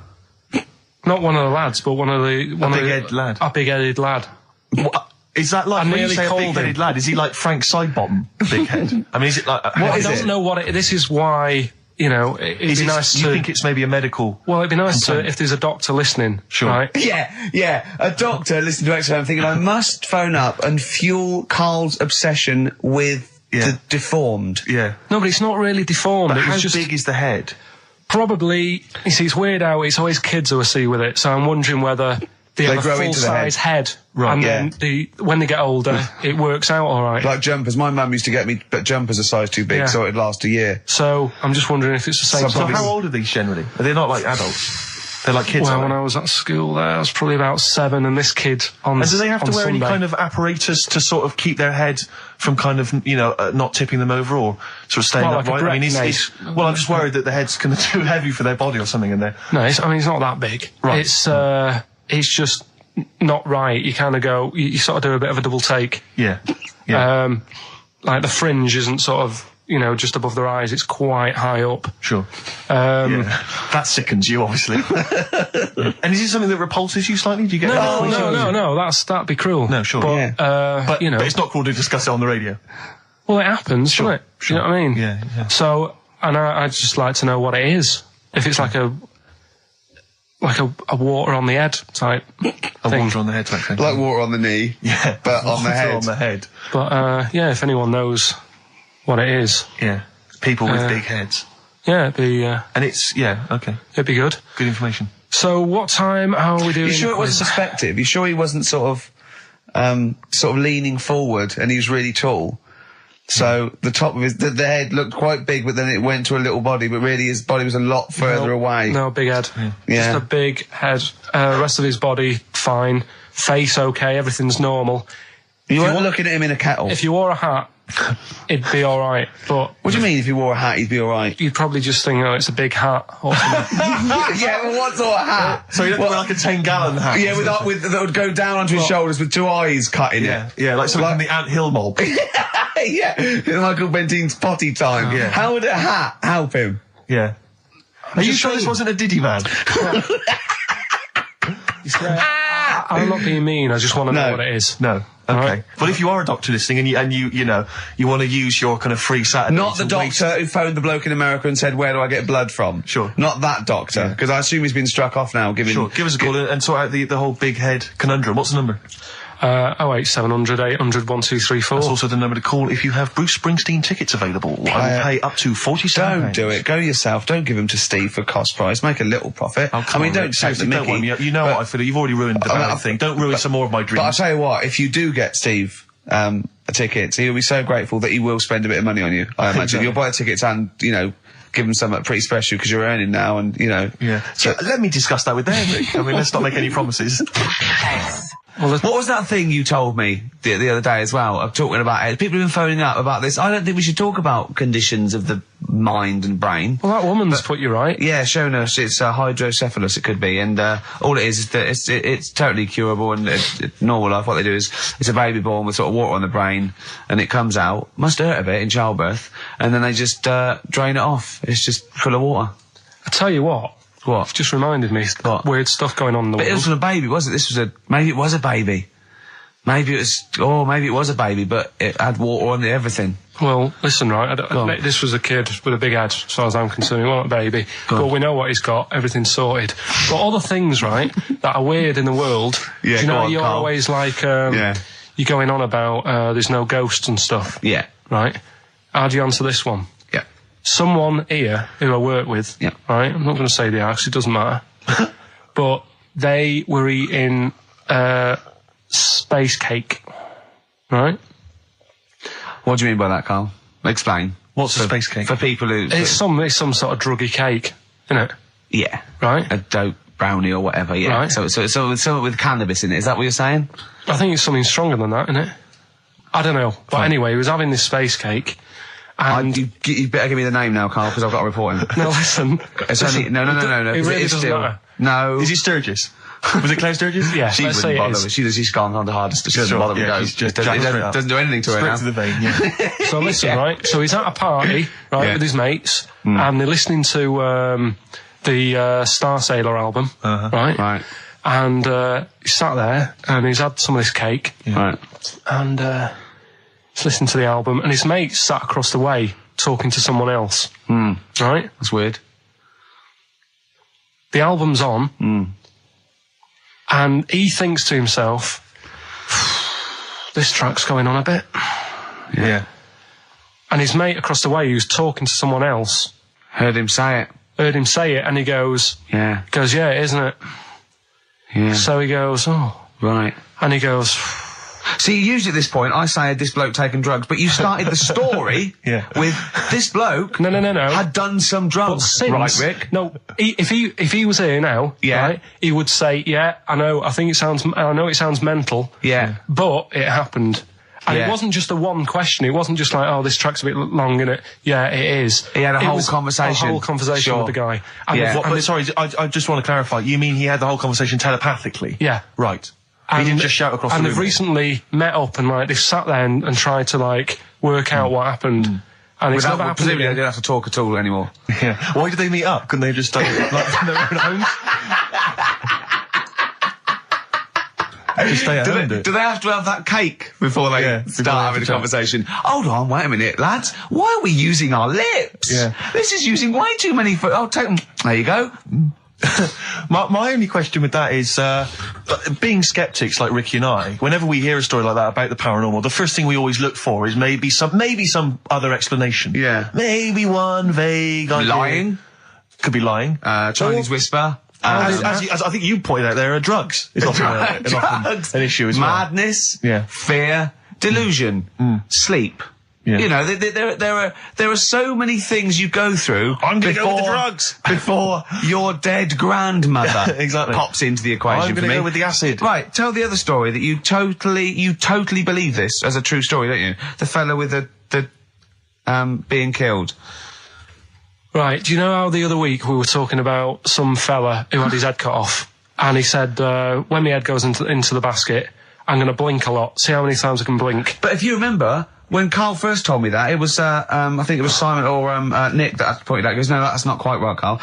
Carl told me that he had his head cut off, and when his head was in the basket, it looked up and said, count how many times I blinked. Yeah, But sure. he believed that as well. Yeah, so he was happy. He was happy with that. Sure. Do you know what I mean? So yeah, Go on. a couple of weeks ago there was a guy, he had his head cut off, and before he had it off, he'd said, I'm going to blink to show that there's life after death. And he'd done he it. did 32 blinks, Yeah, right? sure. So you two were sort of pointing that down the other Yeah, week. we were sceptical of that. So I looked again On the internet? at some other website. Yeah. And there's a guy... Sorry, it's the website, just to clarify, the website is the place where you bought that property on the moon, didn't you? Because it was a bargain.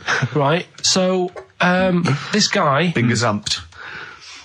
Look, we'll see who's been gazumped when this world ends. I've got somewhere to go, Yeah. alright? And I know you'll be calling me up, saying, oh, can I come with you? Haven't you got no, like 'cause it 2 doesn't square exist, does foot? it? No, I've got acres. You're going to have to I've got about- stand deadly still on the moon in your 2 square foot. I've got about There's 20 no place for acres. Suzanne, it'll just Yeah. be you. I'm off, love. It's all those people with big heads and web feet that've been buying it all these years. Well, listen, right? Go on. Anyway, Play a record, tell us the story after it. We've been chatting for far Sorry, too long Carl. No, there's no here. Play a record. tune, we'll come back with What this. do you wanna What's play? this, another ghost story? Let's play one of my favourite songs of all time, because I'm going on holiday and getting into a lovely serene move. Sorrento is probably from that. It's Neil Young, After the Gold Rush. Beautiful. Still to come, that competition as well. Look forward to that, Carl's quiz. Yeah. What an amazing track that Beautiful is. tune, yeah. Neil Young, Dynamite. After the Gold Rush. So go on, Carl. Sorry. Go on, Carl. So take us back a few steps, Carl. What's the story? right, so I did some research, right?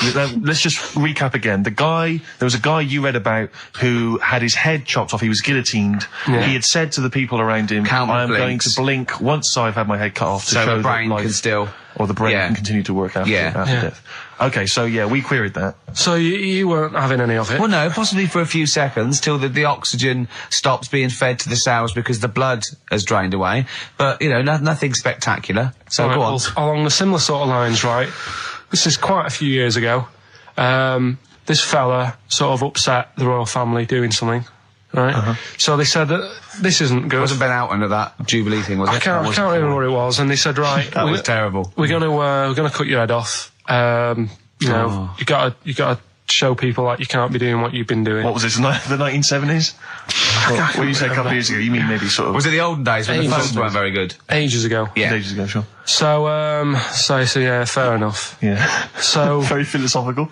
Yeah, imagine that when you watching the history. Cut your head off. This Yeah, was fair enough. literally ages ago. Yeah, exactly. Yeah, go Simon on. Sharma's History of Britain. Yeah, yeah. Oh, So- and even before that, which is yonks before, when it was all mental and different. Sorry, Carl, go on. So he's having his head cut off, and he's resigned to it. it's a day before. He's kind of got it into his head now that I'm not going to have my head much longer. Sure. So he said, let's make use of this. Yeah. He said, I wonder how long like the body can stay alive without my head on it, right? So they were like, I don't know. So Who were? so The jailers? whoever he was asking. These jailers with one eye. Yeah. Get up, punk. So he said, No, wait a minute, I've got an interesting scientific experiment, jailer. Well, Yeah. fair enough. What is it? So he said, what I want to do, right? He said, you know, surely it's my last right. You know, I'm gonna be dead tomorrow. Sure. So let's He do a didn't test. draw it out this long, did he? Yeah, he said, let's test this out. You know, he said, do us a favour. He said, you know, it's my last day. What I want you to do is, you're going to cut my head off. Let's put a white line on the floor Right. and see if you know, because there's no point asking how far he can sort of walk without an head if there isn't a line, because you don't know what to count. Do you know what I mean? If he loses his head and he's running around all over the place, you can't really count That's that. not impressive enough, yeah. So they said, let's make a white line. Sure. Yeah. Who said this? He did or they did? I think they started to join in with him and saying, well, let's make this a... Sure. You get it. Go on. So, They got Norris McWhirter down. The Guinness people. Oh. Yeah. So they said, let's get this white line. Yeah. And, Dedication's all he needs. we'll do this tomorrow. And he said, all right, then I'll see you in the morning. So we go- I'll see you in the morning. Night, sleep tight. Bye. I love the fact that Carl knows exactly what was said. Yeah. Oh, that's beautiful. Yeah. He doesn't know the story or what order it is in or when But it he was. knows exactly what or was who said. said what, but he knows the intricacies. All right then, see you in the morning. Bye. Oh, kissy. Oh, I'm not like that. Oh, you joker. Don't let the bed bugs fly. Yeah. Anyway. So he gets up. Do you want a paper tomorrow? No, I'm all right. Go on. He gets up and they say, right, you know, today's the day and that. And he said, well, you know, I've got used to the idea. So here's a white line for you. Got used to the idea. Go on. So they go, right, you ready then? And he said, I go on. And they cut his head off. And the body walked 32 steps without a head. Wow. 32 steps. Incredible. And that's the lesson, really. Did it get as far as it walked along the white line, did it? Yeah, it stayed along the white line, did 32 steps, and then started to stumble a bit, and it just fell over. Yeah, But, you know, it was a test that your body can still keep alive for a little bit Yeah. when you've lost your head. Absolute twaddle. Absolute twaddle. What do you reckon you can do then without an head? How many steps? There'd be muscular spasm, right? It would twitch a bit. It would, yeah. You could not distinctly take 32 steps. The body... Well, don't... Yeah. Is the doctor still on the line? Yeah. The fella that bought 6 parrots. Yeah. And, you know, you could Incredible. have got 32 steps. Right, so you don't Beheaded believe man that. doing a bit of line dancing. Right, you don't believe that, but something that you do believe that a cockroach can live a week without an head. It can. Slightly different kettle of fish there. Why? Wow, insect to human is what I'm thinking. Yeah, that but difference. There's not that much difference in Well, of some course there insects. is. Do you know that a snake has a heart and lungs and kidneys and stuff? Go on. No, well, I'm just saying. So? You're making out as if like they're a totally different like being. Species. I am making that up. I mean, call me old-fashioned. Do you know what you're talking about, mate? I don't want you embarrassing yourself, Rick. Yeah, I am suggesting they're totally different beings. Yeah, that is, yeah. Now, Carl, the cockroach is a very different thing. The interesting there is that it lives without its head, because a lot of it's on, there's some of them are phototropic, chemotropic, some of them just literally have, irritation and muscle memory. I mean, they do have a central nervous system, but it's very different. So if you lose the head, it bypasses a lot of that anyway. All this is running around. The reason it dies is because it can't take on water. But it's very different to a man, right, having consciousness and then losing that, and the body still going, no, I think I remember what I was going to do here. Yeah, so I'm going call to that carefully walking along the walk white line. 32 steps along this white line. Imagine you just looking down going, oh, missed a bit. Yeah. Maybe the head was in the corner going, left, Yeah. left, left. Oh, he's now, Well, let's just put it out. I mean, if anyone listening has maybe had a relative beheaded, maybe in a horrendous car accident, but they got up, maybe they went for a walk, they had a little chat before they passed dear on. Carl. Get in touch. You know, Oh, Carl, you are my favourite being. You are my favourite species. Now, you, Carl, may not be particularly different genetically from a cockroach. You are, Why can generally cockroaches speaking. do that? Why whoever made them went... Let's play a record. Do you know what, when I told him this fact, I send him little facts on text messages just to inflame his, interest. I just sent him a cockroach can live 9 days without its head. He texted back, what's the point of that? Yeah. What's the point of They're that? not doing experiments, these cockroaches. It's a boring last week to have. And he went, and on top of all that, you're thirsty. So it's the worst week of your life, isn't it? That week without your head. Play a record. Play a record, Carl. Competition time next. Oh, look at his little face. Look at his little You've not heard face. Carl's competition. Oh, we could do without an head. Right, okay, educating Ricky. What have we got? Airy Chinese kid, go on. Right, yeah. This is the... I didn't want to do this. do you want to do it? Well, I wanted to give you 3, and I gave you one. It was like the alien man gets a beard or whatever. Yeah, And which was total rubbish, so this one should be better, maybe. Hairy Chinese kid. Right, well, we've talked about hairy people in the past. True enough. Haven't we? Yeah. You know, the little kids who grew up in woods and hung around with wolves and that. Yeah, again, you're confusing it. Yeah, they're not, there were some people that were born very hirsute. They were not the people who were brought up with wolves. Yeah. You just put that together in your Homer Simpson type mind. Right, well, this is like a sort of close to that sort of story. But the weird thing is, right, Chinese people aren't that hairy as a nation. No, seriously, that's a well-known fact. They don't have that much body hair and stuff. Okay. So this little kid who was born over there, he was like covered in stuff. Was he? And it was only his nose that wasn't hairy. The rest of his body was caked in hair, right? And his hair sort of What grew. sort of hair was it? Was Thick hair. No, what I mean is, was it sort of like a pony's mane, so he just looked like an Ewok? You know what I mean? Just like hanging down sort of straight, dark hair. In the picture, it looked like it grows from his eyebrow. It grows from his eyebrows quite thick, and then it just goes all the way over his You don't head. think it was just really long eyebrows that he'd done a comb over? No, it was all over his body. It had a picture of like his back and that. Yeah. And Had he styled it? Had he styled it at all? Did he have it a quiff or? no, it was just hanging everywhere. all over him. Yeah. And they were like, you know, this is a bit weird happening in China, where we're not normally that hairy. That was the scientist speaking there. Yeah. And the local press and that were getting him down, calling him monkey boy and all this. Oh, And thinking Chinese press. but the doctor, Yeah. Oh. They're cruel, aren't they? The It's like doctor- those game shows.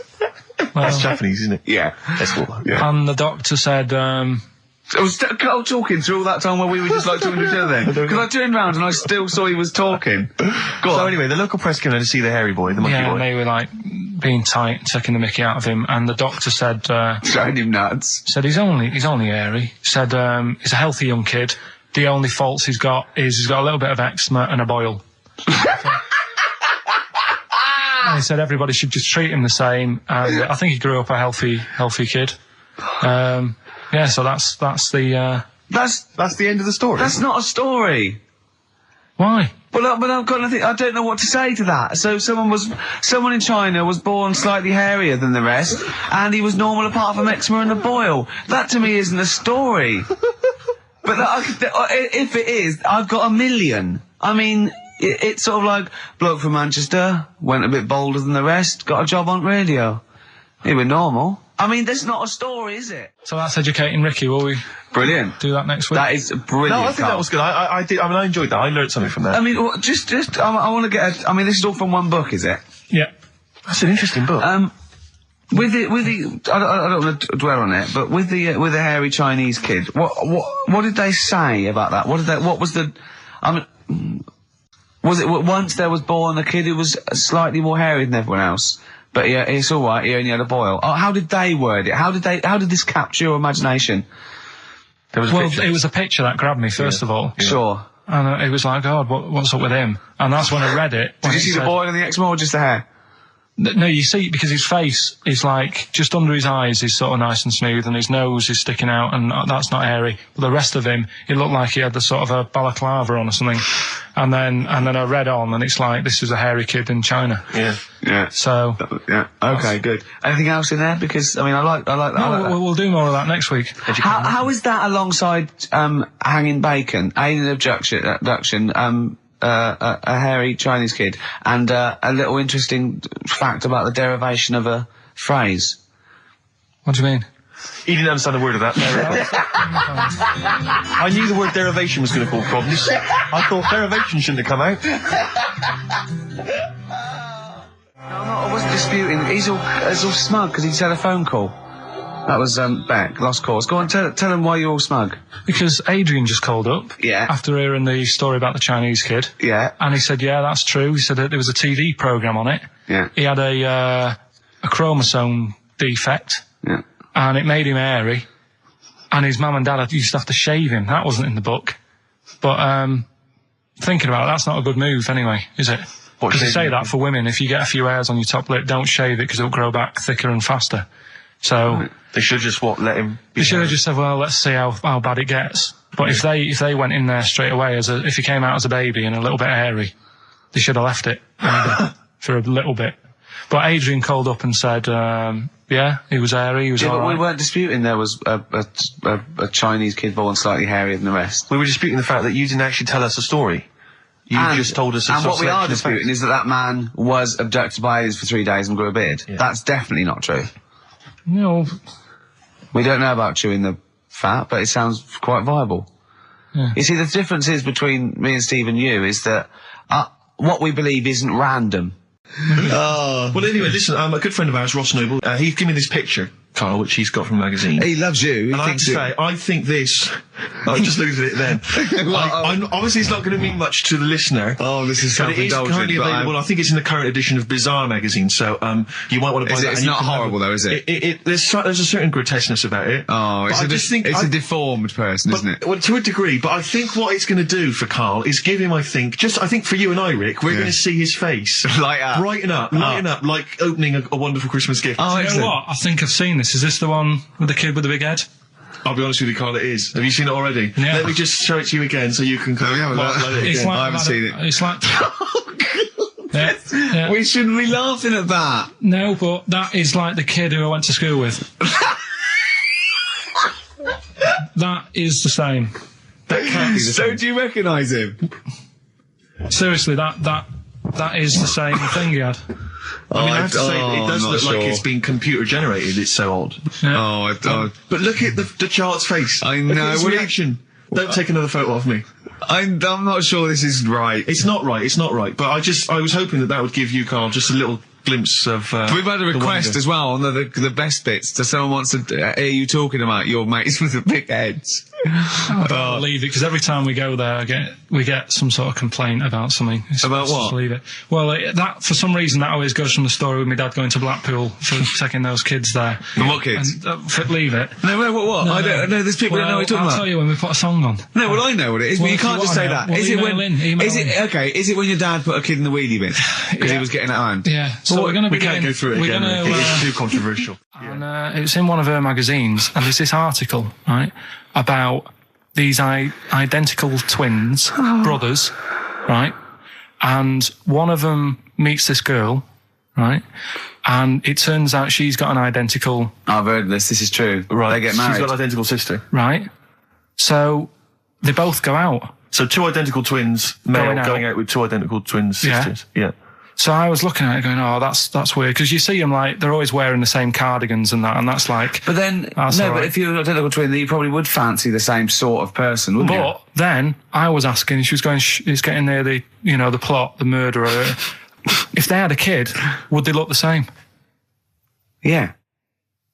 Would Not necessarily, because it depends on what genes are passed over. Even though they've got the same exact sets of genes, that you don't pass on all the genes, do you? It's 50-50, but you don't pass on exactly the same genes in each sperm, let alone with an identical twin. Yeah, but even though you don't do that, like my brother and sister don't look like me, but No. you know they were related. Because they share 50% of your father's They genes. talk gobbledygook. Yeah. No, you share 50% of your father's genes and 50% of your mother's, but not the same 50% on two occasions. I think you completely I've lost him already. it. I've lost him already. When you brought in the word genes, Yeah. I thought you was thinking, what no, was they the wouldn't trousers for? necessarily. They wouldn't necessarily, no. They could do by Did sheer Suzanne chance. look at you like Oliver Hardy looks at Stan Laurel when he's just like nailed his hand to a wall or something? She went, ask Ricky tomorrow. And then turned up John Nettles. And then turn it up. Yeah. That's all right. Oh, that is brilliant. I think there's I heard a story once where two sets of Siamese twins married. What if you fancied the one on the left? Yeah. What if one of them was having an affair behind the other one's back? That'd be difficult to conduct, wouldn't it? You better show off. He's waking up. What are you doing? What are you doing? What are you doing down there? What are you doing down there? Nothing. There's no one down here. Well, I think there is, because I can see her sister here. No. What's she doing? No, She's covering for him. What are you covering for him for? He's your husband. Is my wife down there? I read something about some Siamese twins. Go on. And one of them was saying, you know, we get on each other's nerves and that.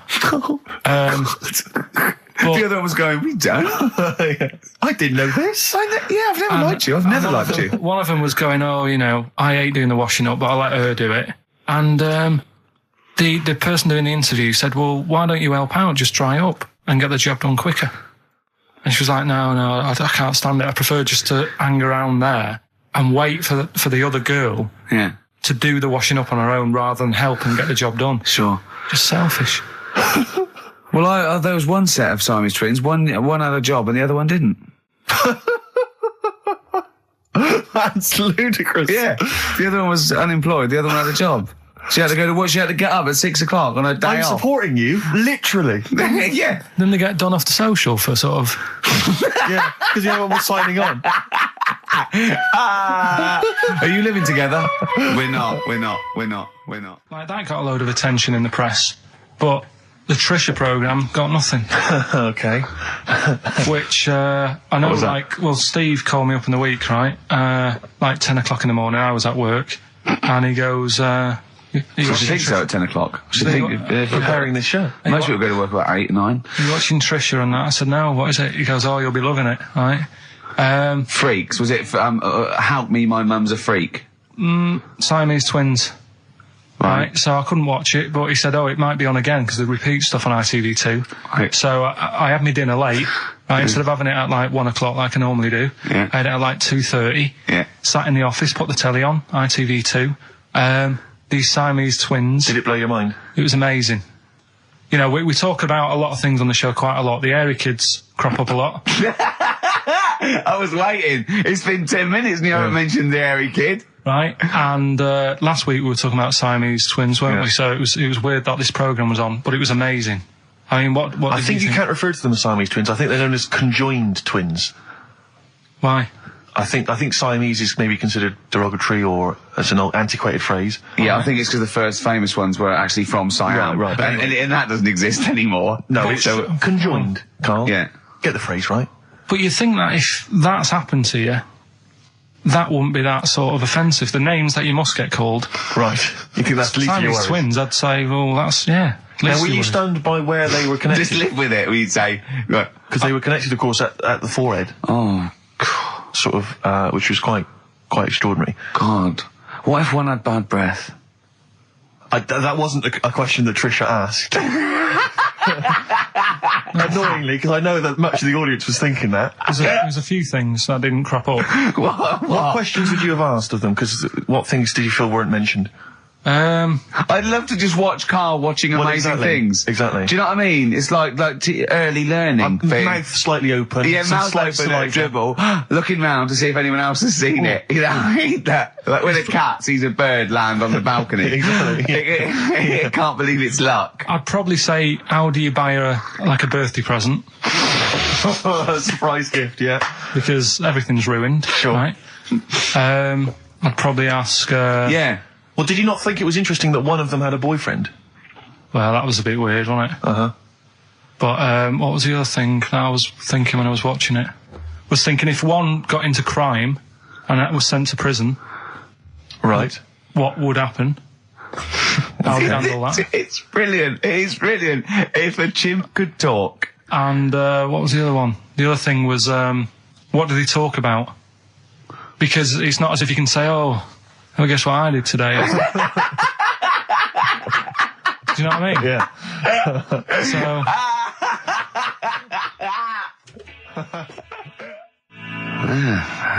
Brass in pocket, and if they're pretending to be good, they're doing a bloody good job of it. I love them. That's Ricky Gervais on XFM 104.9 with me, Steve Merchant and Karl Pilkington. Karl is still buzzing about these conjoined twins. It's just... One of them, of course, had to be... Because one of them was sort of shorter than the other and had to be sort of wheeled around on a kind of trolley thing by the other. This isn't Molly and Dolly, is it? No, they're not called... One's called Reba. Oh. I forget what the other one's called. Sheena, maybe, or something like that. Do you remember, Carl? No, I wasn't that impressed with the names. It was just... Yeah. So you immediately put them out of your mind. Those are rubbish names. Forget, Carl, forget them. They're gone. Were they British or American? Yeah, American. Oh, because I've seen some American ones. Well, bizarrely, one of them was a apparently a country music star. This is Molly and Dolly. Well, they're not called The Molly one that and joined Dolly. at the Oi. The one that joined. But they're not. I think you've made up the Molly and Dolly. No, it was on Jerry Springer. There's a little one that sits on a seat, and the other one carries it round, her around. They're not called Molly and Dolly. There was something like that. They're called. Well, we know that one of them's called Reba, and I forget. And one was a country and western singer or something. Yeah, and but she was saying, "Yeah, I've just made a movie. It's coming out shortly in theatres." Is your sister in it? Yeah, and the other one said, "Oh, I'm not involved." I did. It's utterly bizarre because they live there. They work so hard to live their lives separately. Yeah, they say it's all. Yeah, exactly. of course. So, Yeah. You know, they try not to. So she's talking about her music career, and the other one's sort of not taking any kind of credit for it, which is nice. I It's suppose. weird though, because when she was singing as well, the other one just stands there. She doesn't join in. She doesn't sort of dance. Offer backing vocals. Do you know what I mean? Make a group out of it. Yeah. A duo. Yeah, well, but it seems like we're sort of being horrible, but we're not. No, we're not. I mean, it's a really bad we're thing, laughing but- at Carl's amazement at this phenomenon. Sorry, I just got to say we're not. You know, taking the mickey. The really weird thing about all this, right? And it's annoying because you were saying about, what should have Trisha have asked and all that. Yeah. But one of them mentioned that one of them was adopted and the other one wasn't. Don't talk rubbish. No, seriously. I didn't understand it, right? Of course you didn't. And then Trisha sort of said, well, let's have a chat, and they were like, no, don't want to go into that. What do you mean one was adopted? That's what he said. One of them. Don't quiz me on it, but that's what was said. Hello there. Hello there. I'm a multi-millionaire. Oh, and yeah. I've just seen your orphanage. Oh, I'd yeah, it's love lovely, to isn't adopt it? one of your children. You'd like to adopt one? Well, I'd love to adopt a children because I've got loads from around the world, so I'd love to adopt one. I'd give you $10,000 towards your. Well, we're speeded through then. Yeah, Brilliant, yeah. okay. We've actually got 2 left. I only need one. I'm only interested Right. in one. Yeah, I don't need any more. Don't need any more. They're sisters. I know it would be tragedy to break them up, but I really only need one. Now break it up. There's the rub. You see. Sure, because, sure. You just need the one. It's $10,000 now. You can have that. I'll sign it now, but I don't want to discuss it further. I'll bring her around. Brilliant. Okay. Ding dong. Hi, yeah, brilliant. You brought my kid round. Yeah, there she is. There. That's a joy. Yeah. Okay. Just standing next to a bush. Yeah. Do you want to? Can you bring her out? No, me? It's like, there's nothing behind the bush. So you just want. I just want to be able to walk 360 degrees round her. Do you want her or not? Yes, I can't believe it. What's that little trolley? She's talented. Oh dear. You're talking nonsense, Carl. Well, whatever. Steve, you're out of the room there. Mm-hmm. Carl took a phone call from someone. Okay. He's found a cellmate. Right. Not a soulmate. I think one day they will be cellmates. Yes. Because he's just like, he loves everything Carl loves, and he was telling Carl stuff, and Carl's face was lighting up. Yeah. He's told him of 2 Russian kids in the circus. They're covered in hair, and their mum tells them off because they're covered in fleas. Carl said, see, that annoys me again, innit? They do something else. And the bloke went, yeah, they should just make money out of being hairy. And Carl went, exactly. And he said, have you heard of the 3-legged juggler? And the bloke went, no, what's that? He went, that annoys me as well. Because he thinks they shouldn't have done juggling, they should have done football. Do you know what I mean, though, Steve? What do you mean a 3-legged juggler? What are you talking He's a about? famous 3-legged juggler. Oh, he's mega famous. He's like the Beckham of wherever he's from. But the other day I was looking in, I don't know, Bizarre magazine or something, right? And there was this fella who, he had no arms. So you saw a picture of him. His job was fixing watches. Did it with his feet. Go on. Well, it's just, why pick the most hardest job to do when you haven't got any hands? Crush grapes. Or...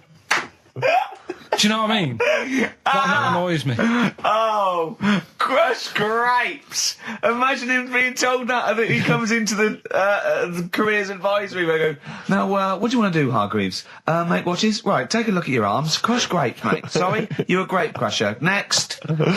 Brilliant. Brilliant. I would love you to be a career advisory in some sort of clinic. It'd be brilliant. I like the fact that it annoys you. Here's a man, he's got no arms, he has learned to fix watches with his feet. Yeah. An incredible talent, incredible skill, he's utilising that brilliantly. That's annoying to you. You are angered by it. Right, I'm only being honest. Now, you be honest, right? Your watch is broke. Who would you go to? You're in a rush. You need it fixing in a rush. Now, you need some fresh wine.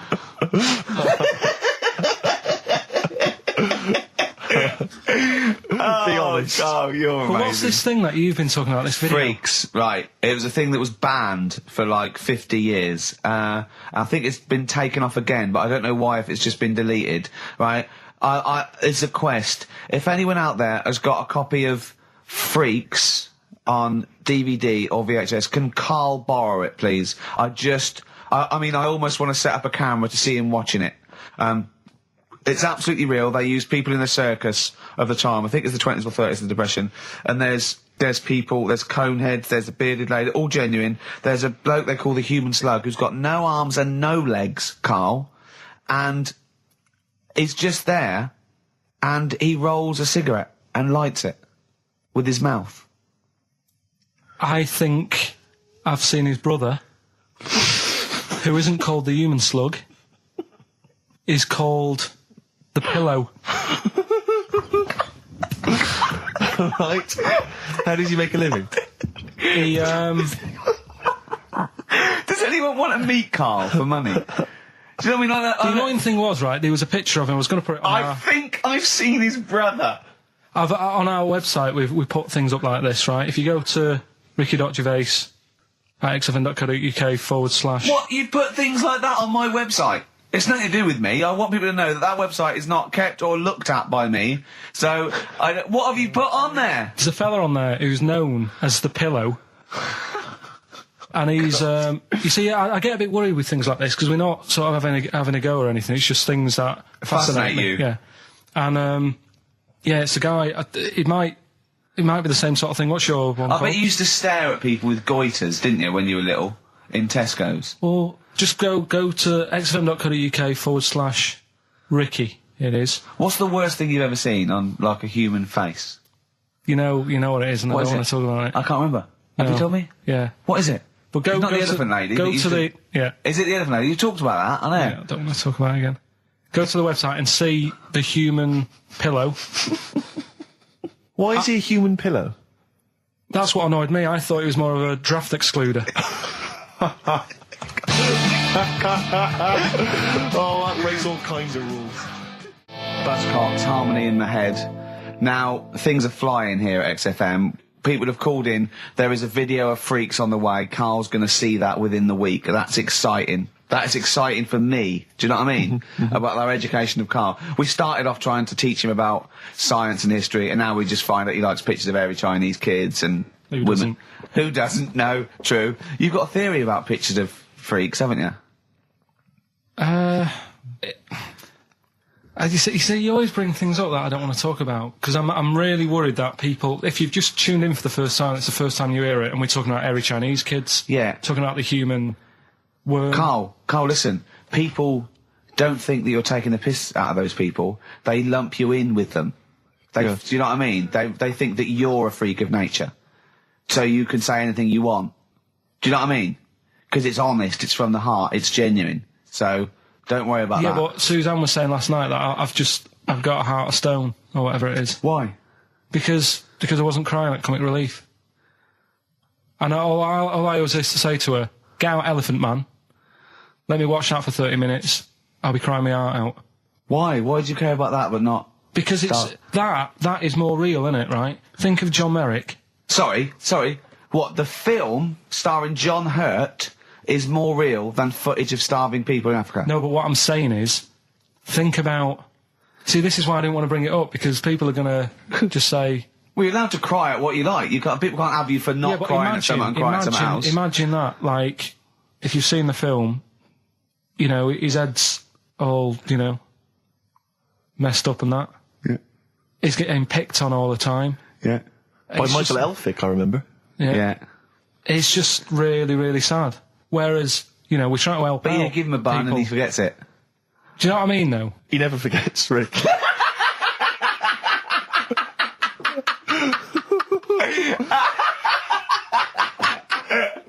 Oh, dear. Anyway, Oh, God. we're giving away stuff again. Yeah. Time Tell for me the your theory about freaks who have their picture taken. No, I'd leave it. Leave No, it. can I tell we'll you... do it next week, then. Can I tell you what this Go is? on, quickly, what is it? Right, when he sees a little picture, like in his books he's got, he carries round those things, yeah. right? And there's like a fella with a little head with some like able-bodied people. He goes, the only reason he must know the only reason they got to take that picture, right, was so they could show their mates, say, look at me, the little fella with a little head. That's his theory. Yeah. So every picture of a freak, they're being... Steve, let me describe the picture to you. This little fella with a little head. Right. Playing on the piano. I've seen it. All his family stood around and mates and that. When have you ever seen a picture of someone playing the piano and everybody wants to be in on it? Doesn't happen. Maybe it was one of those kind of Christmas cards they sent out to everyone. It wasn't. You could see one of them was like in a rush to go away. He was probably planned to go out, and he was like, "But they were taking a picture." It's I'll be in it then before I go out, and it was all. He's out of order. Yeah. If you say, do you know the one? I do know the one you mean. Yeah. There you go, What about the one in the when you went down to Cornwall in that little We'll pub? talk about that next week. What you want to get on, do you? Yeah. Right. Right. Now, we got people to send in a little thing for you last week, didn't we? The film Freaks. You got a few sent in. You watched it, did you? Yeah. Now, I should just point out that the film Freaks, for those that don't know, was a movie that was released, I think, it was originally made in about 1932, something like that, and then it was delayed. It was banned for many years, because it did, in actual fact, feature, for want of a better phrase, real-life freaks. Yeah. Bearded ladies being one of the more kind of familiar ones. There's a guy without arms and legs. There's all sorts. And it was actually it's quite a tender film, isn't it? And actually portrays them as a kind of dysfunctional family. It's not exploitative in that sense, but what do you make of it, Carl? Well, you were watching it for the freaks, weren't you? Yeah. I mean, I wish it does take a while to get onto it. What do you mean? Well, straight away I was disappointed, right? Because at the start, like, you put it in, it's like, oh, brilliant. Here we go, I said to Suzanne, we'll watch this, we'll have a good night. Yeah. Have a romantic night. That's it, her birthday. Yeah. You've got your gloves, now we're going to watch some freaks. So, put it on, and it starts off, and it's like, the following film, you think, oh, it's like following films rated 15, which means, might contain scenes of violence, bad language and sex. Yeah. Mention nothing about pinheads. Right. So I thought they missed a trick there. Yeah. Right?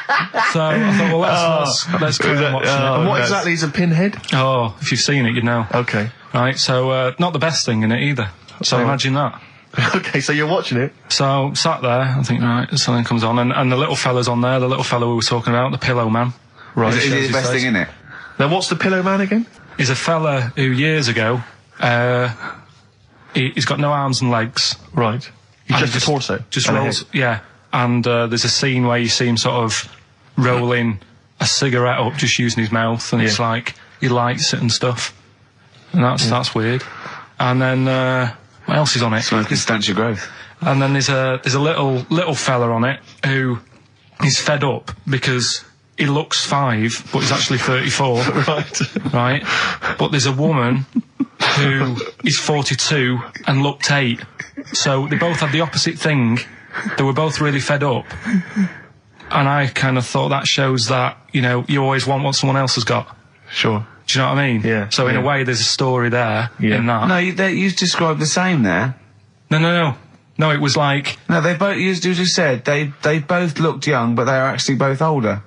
No. This was like a little man. Yeah. Who was 35. Who was 35. And looked 8. Yeah. And so did she.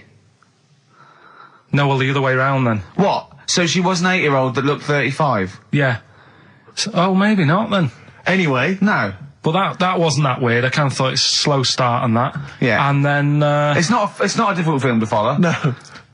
Yeah, but I wasn't really listening to what it's all about, just looking at what they had. And they had like a fella who's running about on just... They had like he was shopping. They had a fella with no legs and he's running about on his hands and sort of got about on a skateboard, talking to someone about it. They said that's how E.T. was done. There's actually a little fella in E.T. Right. Who's just half a body. Is that true? I've no idea. I've never heard that before. Why haven't we heard that before? I've never heard that before. I don't think he would fit in E.T. Because where's the head? He's got no neck, E.T. It's a skinny little thing. There's no human neck couldn't fit in that skinny little neck. Wow. You sure it wasn't Kenny Baker up to his old tricks? What are you talking about, Carl? There's a fella with no legs in E.T. In E.T. they had two fellas, right? I think they had a little, a midget fella. Right. Who did it. And then I think he was off sick and they were like, what else are we going to do? So they saw a guy on a skateboard going by. And said, do you fancy some work? Right. And he's done it. I think someone told me. I mean, it might be wrong. Exactly. Might be wrong. It might be, mightn't it? I mean, you've never been wrong before, so I don't know why you'd be wrong there. So what's the worst thing in it? Now, it's intriguing to me because here's a film called Freaks, featuring real-life freaks, and you're sort of a bit nonplussed by it. Just because it wasn't, because it's built up. If you call a video Freaks, you've got to make sure that there's some good stuff on there. Yeah. What were you disappointed about? Was it that? Because there was a few things on it, right? There was a woman who said she was half man, half woman. And it's like, well, you're not, are you? It was just like she had some makeup on. I thought, well, that's rubbish. And then there was a woman who could eat using her feet. That isn't that freaky. Do you know what I mean? She's not hungry, she looks normal. And that's when I was thinking, I mean, I'm not being right, Steve. You know I'm not being funny. Oh, here we go. No, but I'm just saying, if that woman wasn't eating and you were sat next to her in that film, Yeah. I'd probably be sort of drawn to you more than her. I'm not... I know you hate me saying it, but there's no point sort of pretending.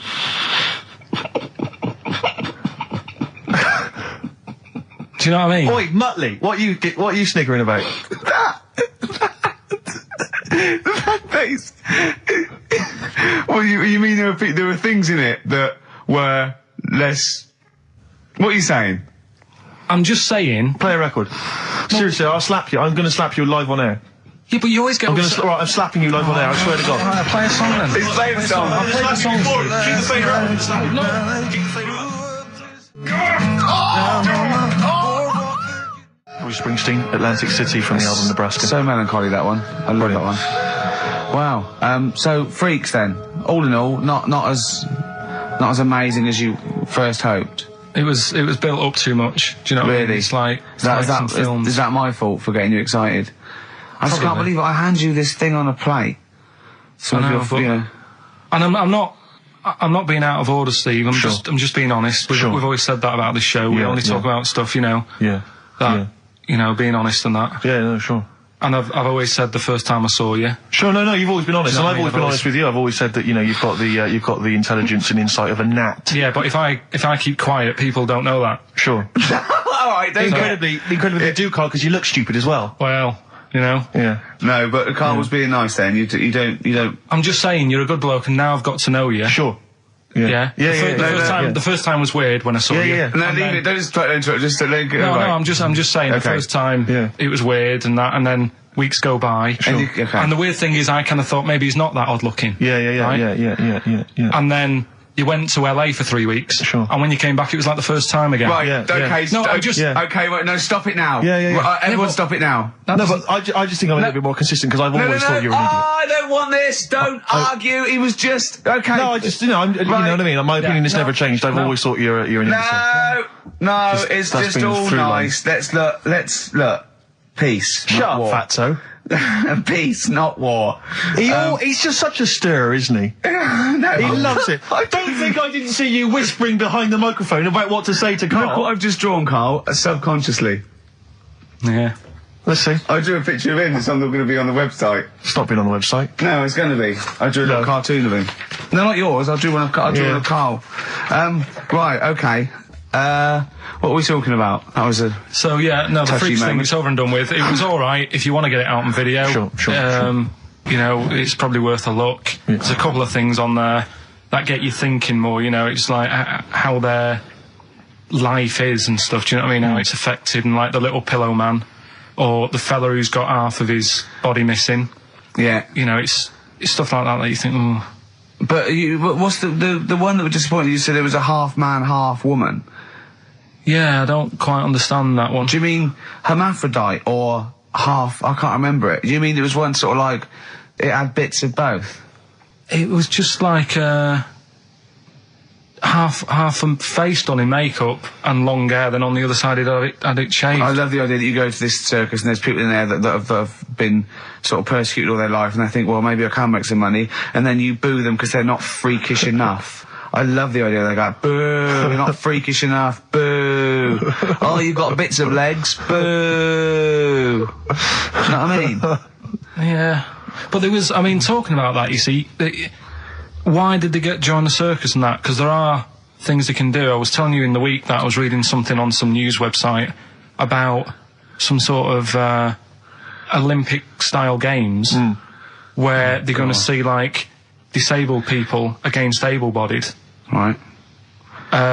Let's be careful here, shall we? No, I'm just saying, though. Okay. Do you know what I mean? So there is other things. It doesn't mean just because you haven't got legs you can't do other stuff. Yeah. And in this race, there's, like, disabled people who are beating able-bodied people. Yeah. I mean, what? Would you go and see that? I don't know. But, I mean, it depends. What do you mean? They're beating them? At what?